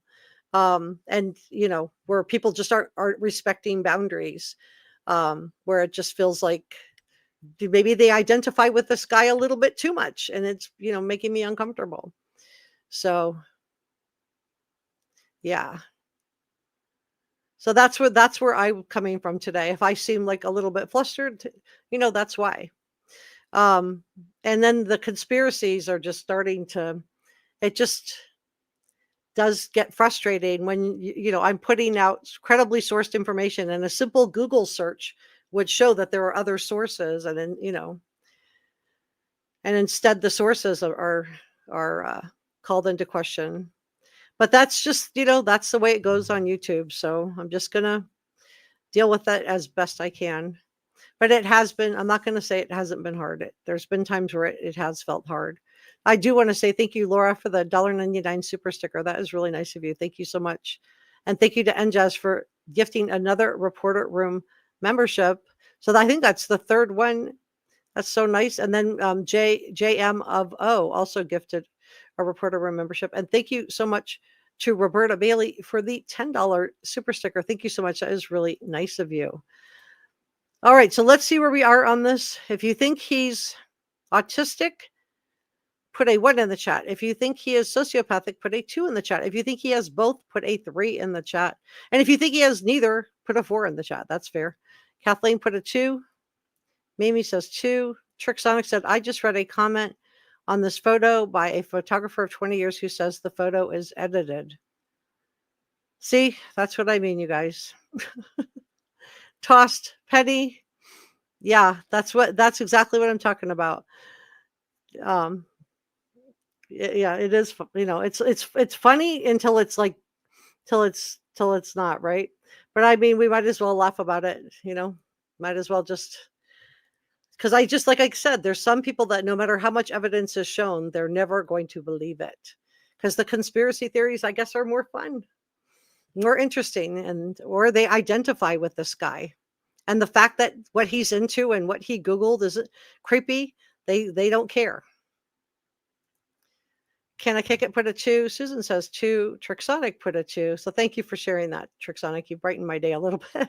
Crypto put a 3. So she thinks both. David said, in the hoodie picture, does the hoodie look stiff to anyone else? No. It's rounded on the sides. It's hard to say. I can't feel it. Jen put a 3. Hanny said a 3. Brother Mike put a 2. Purple Daisy put a 3. Christine put a 3. ASP Lizzie put a 2. Jennifer put a 2. JDR put a 2. Julie put a 2. Christy says, thank you to you. Christiane says, thank you for the gifted membership and jazz. That's so nice. Godot, Godi for you is put a 2. Daisy put a 2. K-Bird says, I agree, but I think that hearing from others who knew him describe him as being smarter than everyone else in his opinion will be surprised with his grades. Just a hunch. Jory put a 2. Tammy Nugget said, I'm going to have to go back to the beginning. Yeah, you can back up the chat, Tammy Nugent, sorry, if you want to. Enja says 2. Dab put a 2. Tammy put a 2. Yes, he was. You're all right, outdoors girl. Ruby put a 2.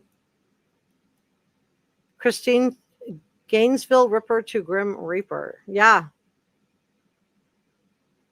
And I think, I think Trixonic's right. I think the next thing we're going to hear is that the newspapers are now putting out a photoshopped photo. It can't be real. It's everything's a conspiracy except the conspiracy theorists. Becky put a 3. Dion put a 3. Donna says he's still on it.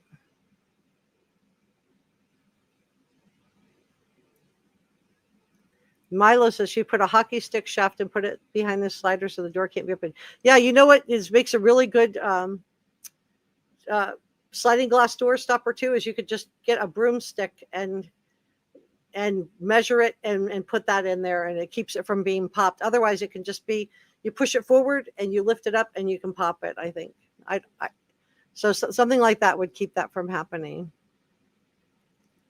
Mimi says, yes, he overestimated his intelligence and capabilities. Susan says, hello. Susan, I gave you a wrench. Thank you so much for all your modding today. Barbara put a 3. And for Anderson put a 2. CJK put a 2. ASPP says, outdoors withdrawal can be rough. Jennifer says, court documents say that DM is the only living person to see the suspect that night, so I'm unsure about what she did or didn't still see. Well, I guess we'll have to wait for the trial to find out. I'd love, I saw the judge talking about Bethany and what she's going to testify to, and Ann Taylor saw all of the information that was reported out also, and her PI did everything to talk to Bethany. So, well, let's see what she says. I'm confident in my reporting. Ms. Fit Nikki says 3, so she thinks both. Mike said, yep, grand jury. She didn't need to see Ann. Right, exactly. B. Wells says, does BK look like a firefighter as DM reported? I don't see it. Well, let's let Dylan speak for herself. We have never heard Dylan say anything, you guys. Think about it. All we have are what other people are saying that she said, right? We have heard her talk to the 911 operator, and we've seen transcripts of her text messages. That's it. We've never actually heard from Dylan or Bethany. So what I hope um, is that we can let them, say what they saw. Let's hear from them. And she admitted that she was drunk. Welcome, Be Well. Jory said, your pure authenticity is why we love you. Oh, thank you. That's really kind of you, Jory. Thank you so much. Actor goes, nope, but he was dressed in black. Mike says, burglary is breaking in with the intent of a felony. Right. He's been charged with 4 counts of doing away with people and burglary. That's correct. Welcome, Purple Daisy. I'm glad you're here. Yeah, he's an incel. That's my opinion, too. Well, that's what firefighters do look like. I mean, she drew the picture of a balaclava mask. That's basically what she drew. And you think if she just saw this and she just, saw the eyebrow, and you look at from a female's point of view, the eyebrows would be considered bushy, in my opinion. Thank you so much, Roberta, for the $10 super sticker. Thank you so much. That is so kind of you. Thank you. Roberta says, keep your head up. You're doing a great job. Thank you. I am. I just got down a little bit yesterday. It just felt like too much. And it just felt like too much. There's just like I said, it's a very small percentage of people. But it is kind of, and I they may not realize that it comes across that some of their comments seem scary, but that is how it is. Oh my gosh. Thank you so much, Per Anderson. SEK 100 super sticker. Thank you so much. That is really nice of you. Thank you very, very much. Thank you very much.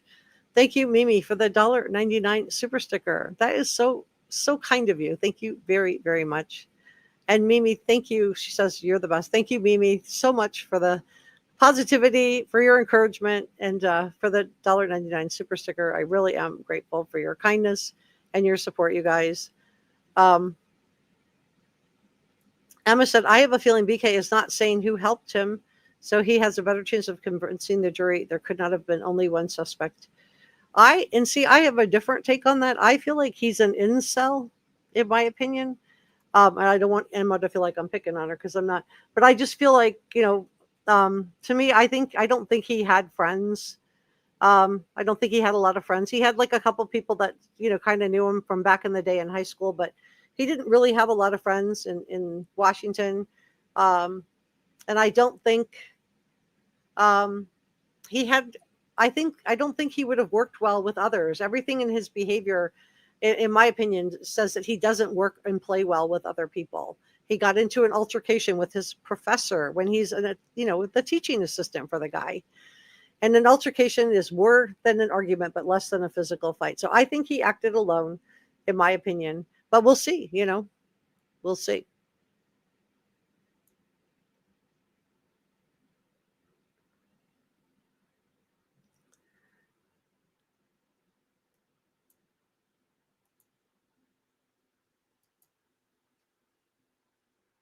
Okay.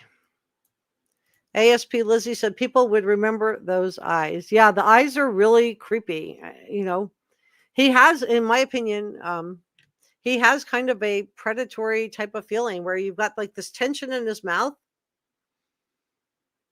And then his eyes are just always, scanning. It does kind of have the feeling of like a hawk or a bird of prey. And we see this in multiple pictures of him, except the thumbs up video where he's looking really proud of himself. Misfit Nikki says, if the description in his jailhouse behavior is true. Oh, I already clarified that. The warden denied it and said that didn't happen. So I put that out at the top of the show on the last live stream. But we'll clear it up again, because I know not everybody gets to watch every live stream. So thank you for bringing that up. Dion said, Dylan is just a kid. I'm 60. I could not imagine. Yeah, she was 19 years old. She was the youngest roommate. She was, I think, the newest roommate. And Steve Gonzalez said he thought there was an agreement between the older roommates who were over 21, which were Kaylee and Maddie. All the rest, Xana and Dylan and Bethany, were all under 21, with Xana being 20. Bethany, I think, was also 20, and I think Dylan was younger. She was 19. So I think the reason that they're reaching out over and over to Kaylee and Maddie is that there was Steve Gonzalez thought that there was some type of an agreement that because they could get in trouble for having underage drinking, and underage is under 21. It's under the age of 21. And Dylan and Bethany had both been drinking, that they agreed not to call law enforcement. So I do think that that's maybe what happened, but it'll be, helpful to get them on the stand and to hear what they have to say. Betsy Ross says, yeah, there's just some people that identify with him, and, there's a reason. No, I'm okay. I'm all right. It just got to me yesterday. It did get to me yesterday, but it's fine. Let's leave it now. We don't need to talk about it anymore. Thank you so much, Mimi, for the $4.99 super sticker. Thank you so much. I really appreciate it. Thank you, Purple Daisy, for the $3 purple sticker. I really, really appreciate it. And thank you, Robert, for the $10. Some people do not want to hear the truth. You've done a great job with heavy info to report. Thank you so much, Roberta. I really, really appreciate that. And thank you for the super sticker. Yeah, we don't need to talk about it anymore. Yesterday, I don't know, it just felt kind of discouraged. So that's okay. And then there was all the breaking news today, which was, there was a lot. So for those of you that are like looking, where's her Chris Watts live stream? I moved it out for a couple of days because I didn't want to have to cut this short and not be able to go through everything with you and not be able to chit chat with you and interact with you guys. Hey, Claire. Jewel says hi to you, Mike. Malibu says, so happy, go lucky and young. Never in a million years would they even remotely expect that. No, you're right. Great point. They exist. That socially awkward could result from constant rejection for having heavy eyebrows. Not exactly Brad Pitt. This is reality for many people. Development is a bit unpredictable in such cases. Thank you for sharing that. Thank you for modding today, and Jazz. Thank you for modding today, Mike. B. Harry says he looks very menacing. B. Harley says he looks very menacing. Yeah. I think in light of what we know he was searching on Google is very, very disturbing. Yeah. DR says, whoops, your eyes show your heart. They sure do. Thank you, Barbara. Yeah, please give this up a thumbs up. Help me out. Subscribe. It's free, and it helps me out with the YouTube algorithm. This is the new photo. Yeah. For those of you just joining us, this photo was taken by Bryan Kohberger. So let me just recap for those of you that are just joining us. We'll go back, just go over the highlights of the just a quick recap. So he did search for Ted Bundy. He also searched for SA. What he was into, his proclivities were corn. I'm watching my words here. Corn with a P. What he enjoyed watching was non-consensual, where the females were asleep, which to me ties right in with the 1122 King Road home, medicated. So we know there's people have gotten slipped stuff before. We know in the P. Diddy trial, they've been talking about that they were medicating people and then essaying them for I don't even know what to say. But yeah, he was into that. That's what his proclivities were. We know that Dateline NBC is going to provide us with another new car video. And for people that say they can't see anything on the car video, I'm just urging caution here, because we know from a motion made by Ann Taylor that there are 12 hours of raw footage of that Hyundai Elantra, 12 hours of footage of that car. And I believe that it's going to be able to be identified as Bryan Kohberger's vehicle. Just because you can't see it in one doesn't mean there's not other video footage. So let's just wait and see what the jury decides with that too. We know that the judge denied the prosecution request to conduct a personality test on Bryan Kohberger, but they gave the prosecution the right to conduct mental health exams on Bryan Kohberger. And he wrote that any new potential diagnoses or evidence uncovered through personality testings, and I almost feel like the judge protected the prosecution from themselves in a way here. Let me know if you have a different take on it. But I feel like he's trying to keep this trial on track. And what he wrote was that any potential diagnoses or evidence uncovered through personality testing may elicit the need for further testing, which would require more time to be spent. So I do feel like the judge was just trying to keep the trial moving forward, keep it on time, because we know jury selection begins July 30th and the trial will begin after that this summer. He said any additional personality testing could delay the trial. What do you guys think about that? Do you agree? He also wrote, this is the judge, that the use of a personality test has the potential to uncover new mental health diagnoses. So I don't know if we're going to find out about Bryan Kohberger and what his mental health was. But I do think what he was looking up, what he was into, what he liked to watch is really creepy. This photo that he took of himself was a hat tip to Ted Bundy. So he liked to watch online using keywords forced, passed out, drugged, and sleeping, according to documents. So these are new allegations that are going to be revealed tonight on Dateline NBC, which airs tonight at 9 p.m. Eastern Time. If you don't get Dateline NBC, I am going to put a link.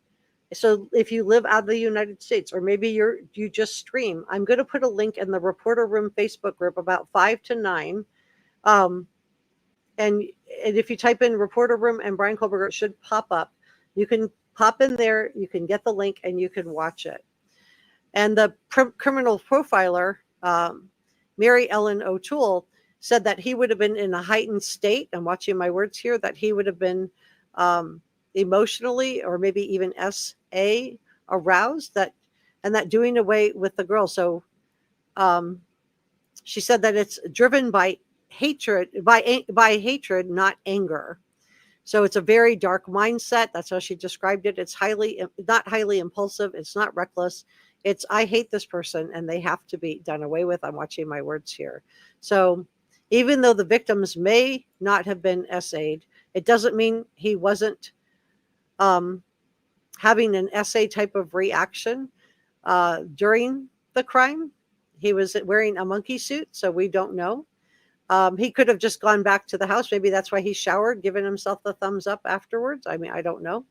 But he would have felt very powerful and godlike, causing Maddie, Kaylee, Xana, and Ethan to be afraid and to be in pain. That would have made him feel very godlike. The knife is symbolic, in my opinion. It's symbolic in a couple of ways. In one way, I think it's because K-bar is the initials of his name reversed. K-bar, KB, BK. And I think also that it's, the stabbing and the thrusting motion of the knife also could have been symbolic. We know that law enforcement confiscated a Glock. He didn't use that. So he chose something that was up close and personal. And I think that's really creepy, you guys. All right, guys. Well, I think I'm going to leave it there. Let me say thank you so much to Mon Chichi for the 99-cent super sticker. That is so nice of you. Oh, I have a couple. Oh, you know what? We won't end it there. I'll tell you what. I see a couple more questions coming in. Let me take these because I see a couple more people coming in. Truth says, so thank you for that, Mon Chichi. Truth says he was looking into that stuff because I think he was casing his next victim. A little coffee shop at the end of a grocery store parking lot, just like Israel Keys drove 45 minutes one way to get groceries. Oh, wow. Very interesting.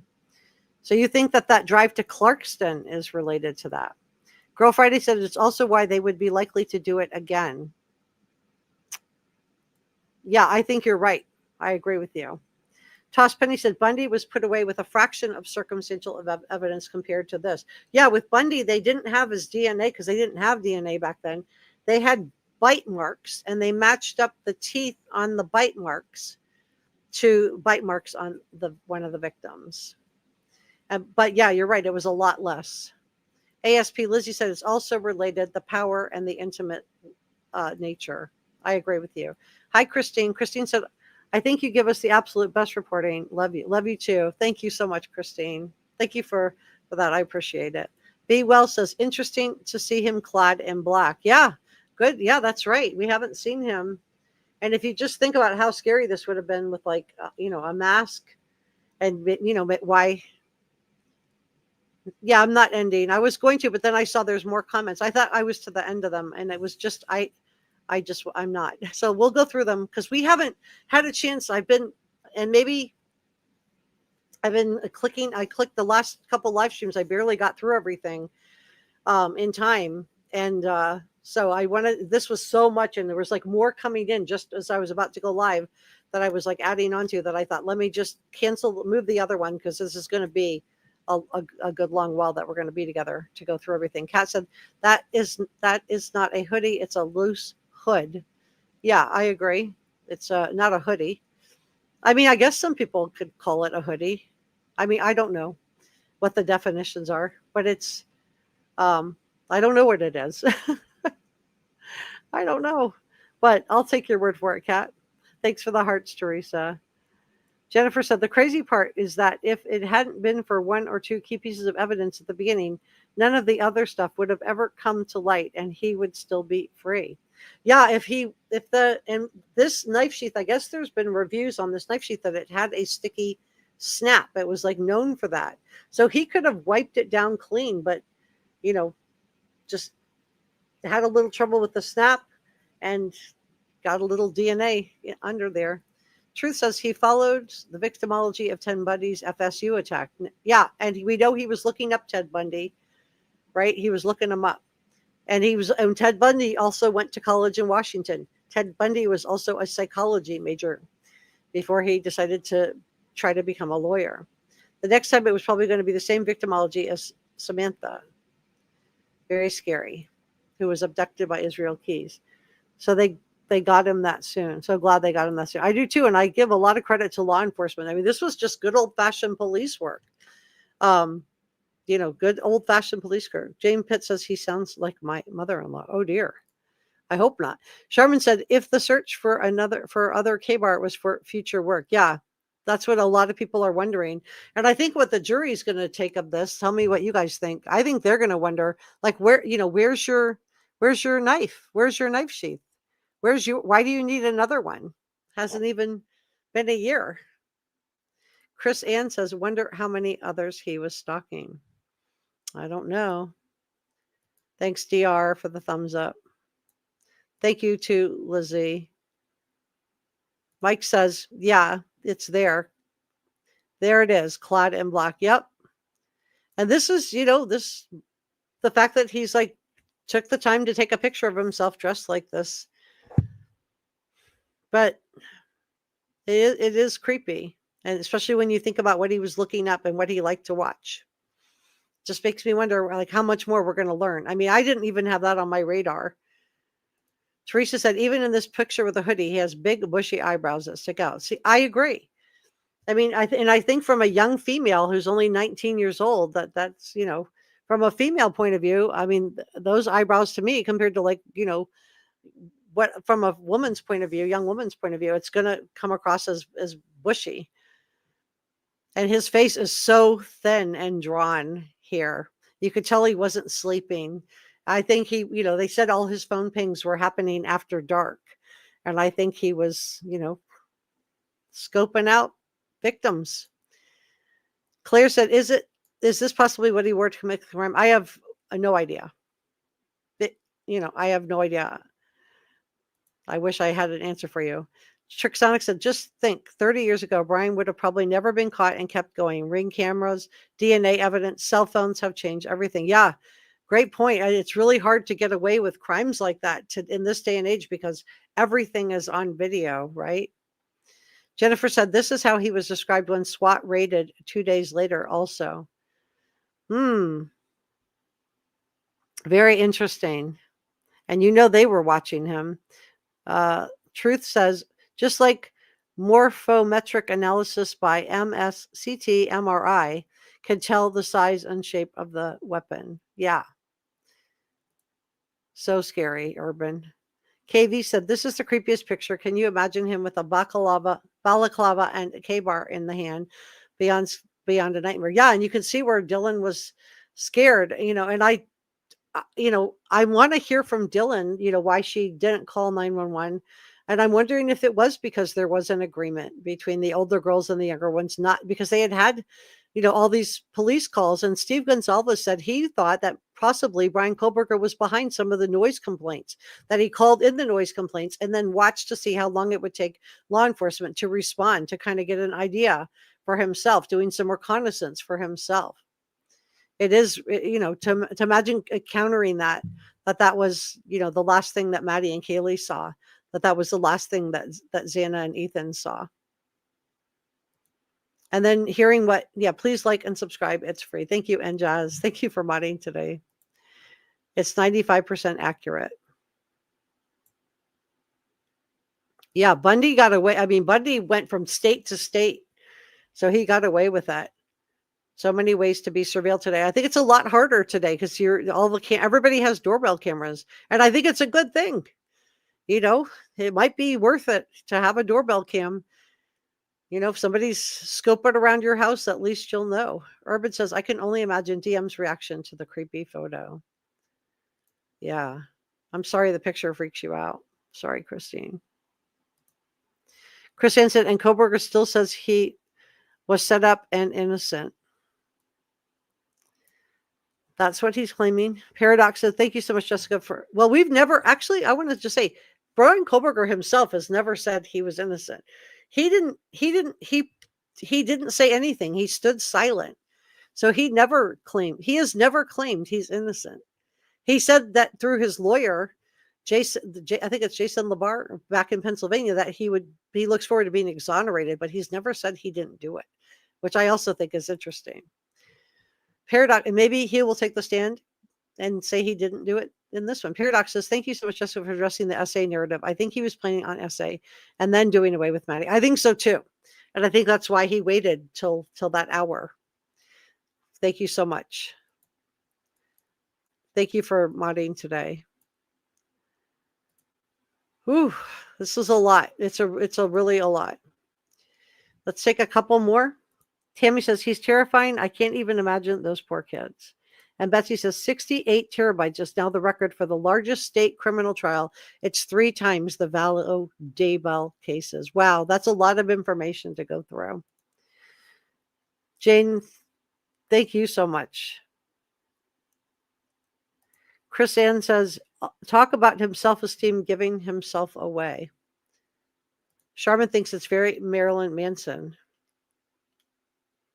And like I said, Skeletor. Oh, I think you just summed up the picture in one word.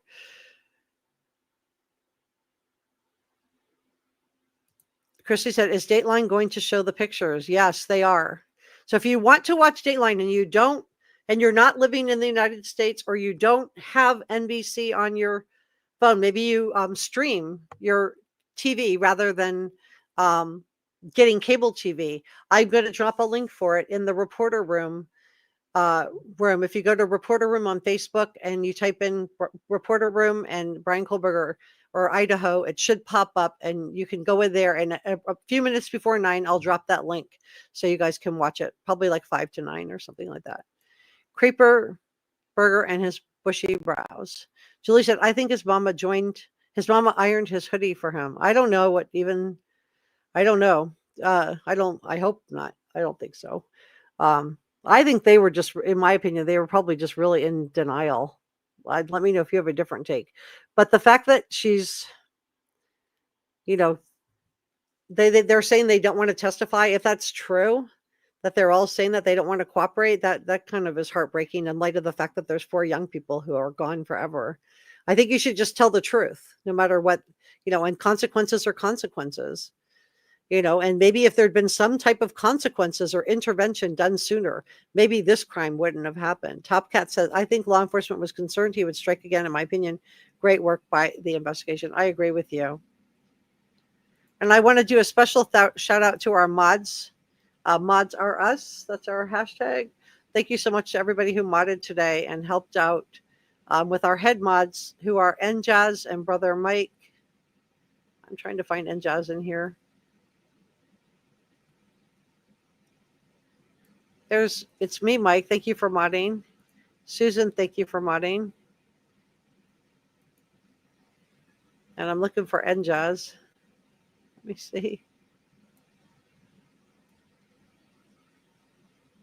There she is. And there's the link to the Facebook group, if you guys want it. So that's it. Facebook.com/groups/reporter room will take you. And I'll drop a link to the Dateline NBC if you guys want to watch it. And Brother Mike is in here too. I saw him somewhere. I know he's in here.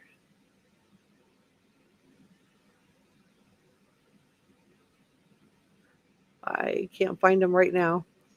Okay, well, Mike, I can't find you, but thank you. Thank you to all of our mods. Our mods are the ones with the wrenches. Our channel members are the ones with the red, green, and blue check marks next to their name. If you'd like to be a channel member, the join button is next to the subscribe button.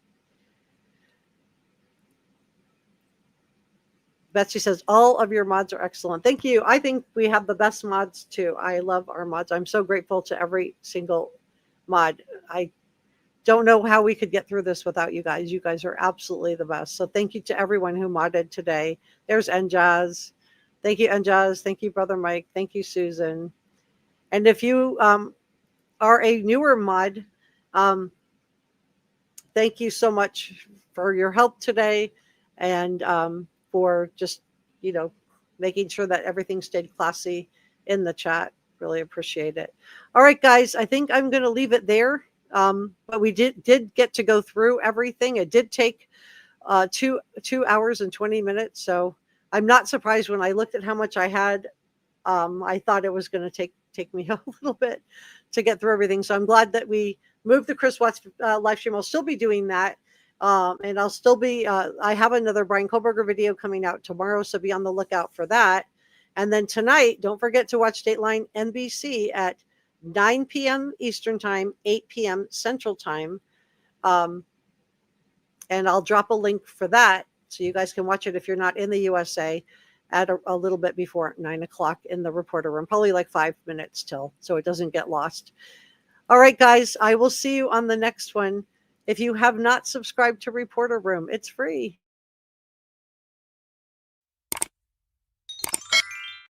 Thank you so much for coming by and spending a little bit of time with me. I look forward to reading your comments in the comment section, and I will see you on the next one. And another Bryan Kohberger video coming out tomorrow, so be on the lookout for that.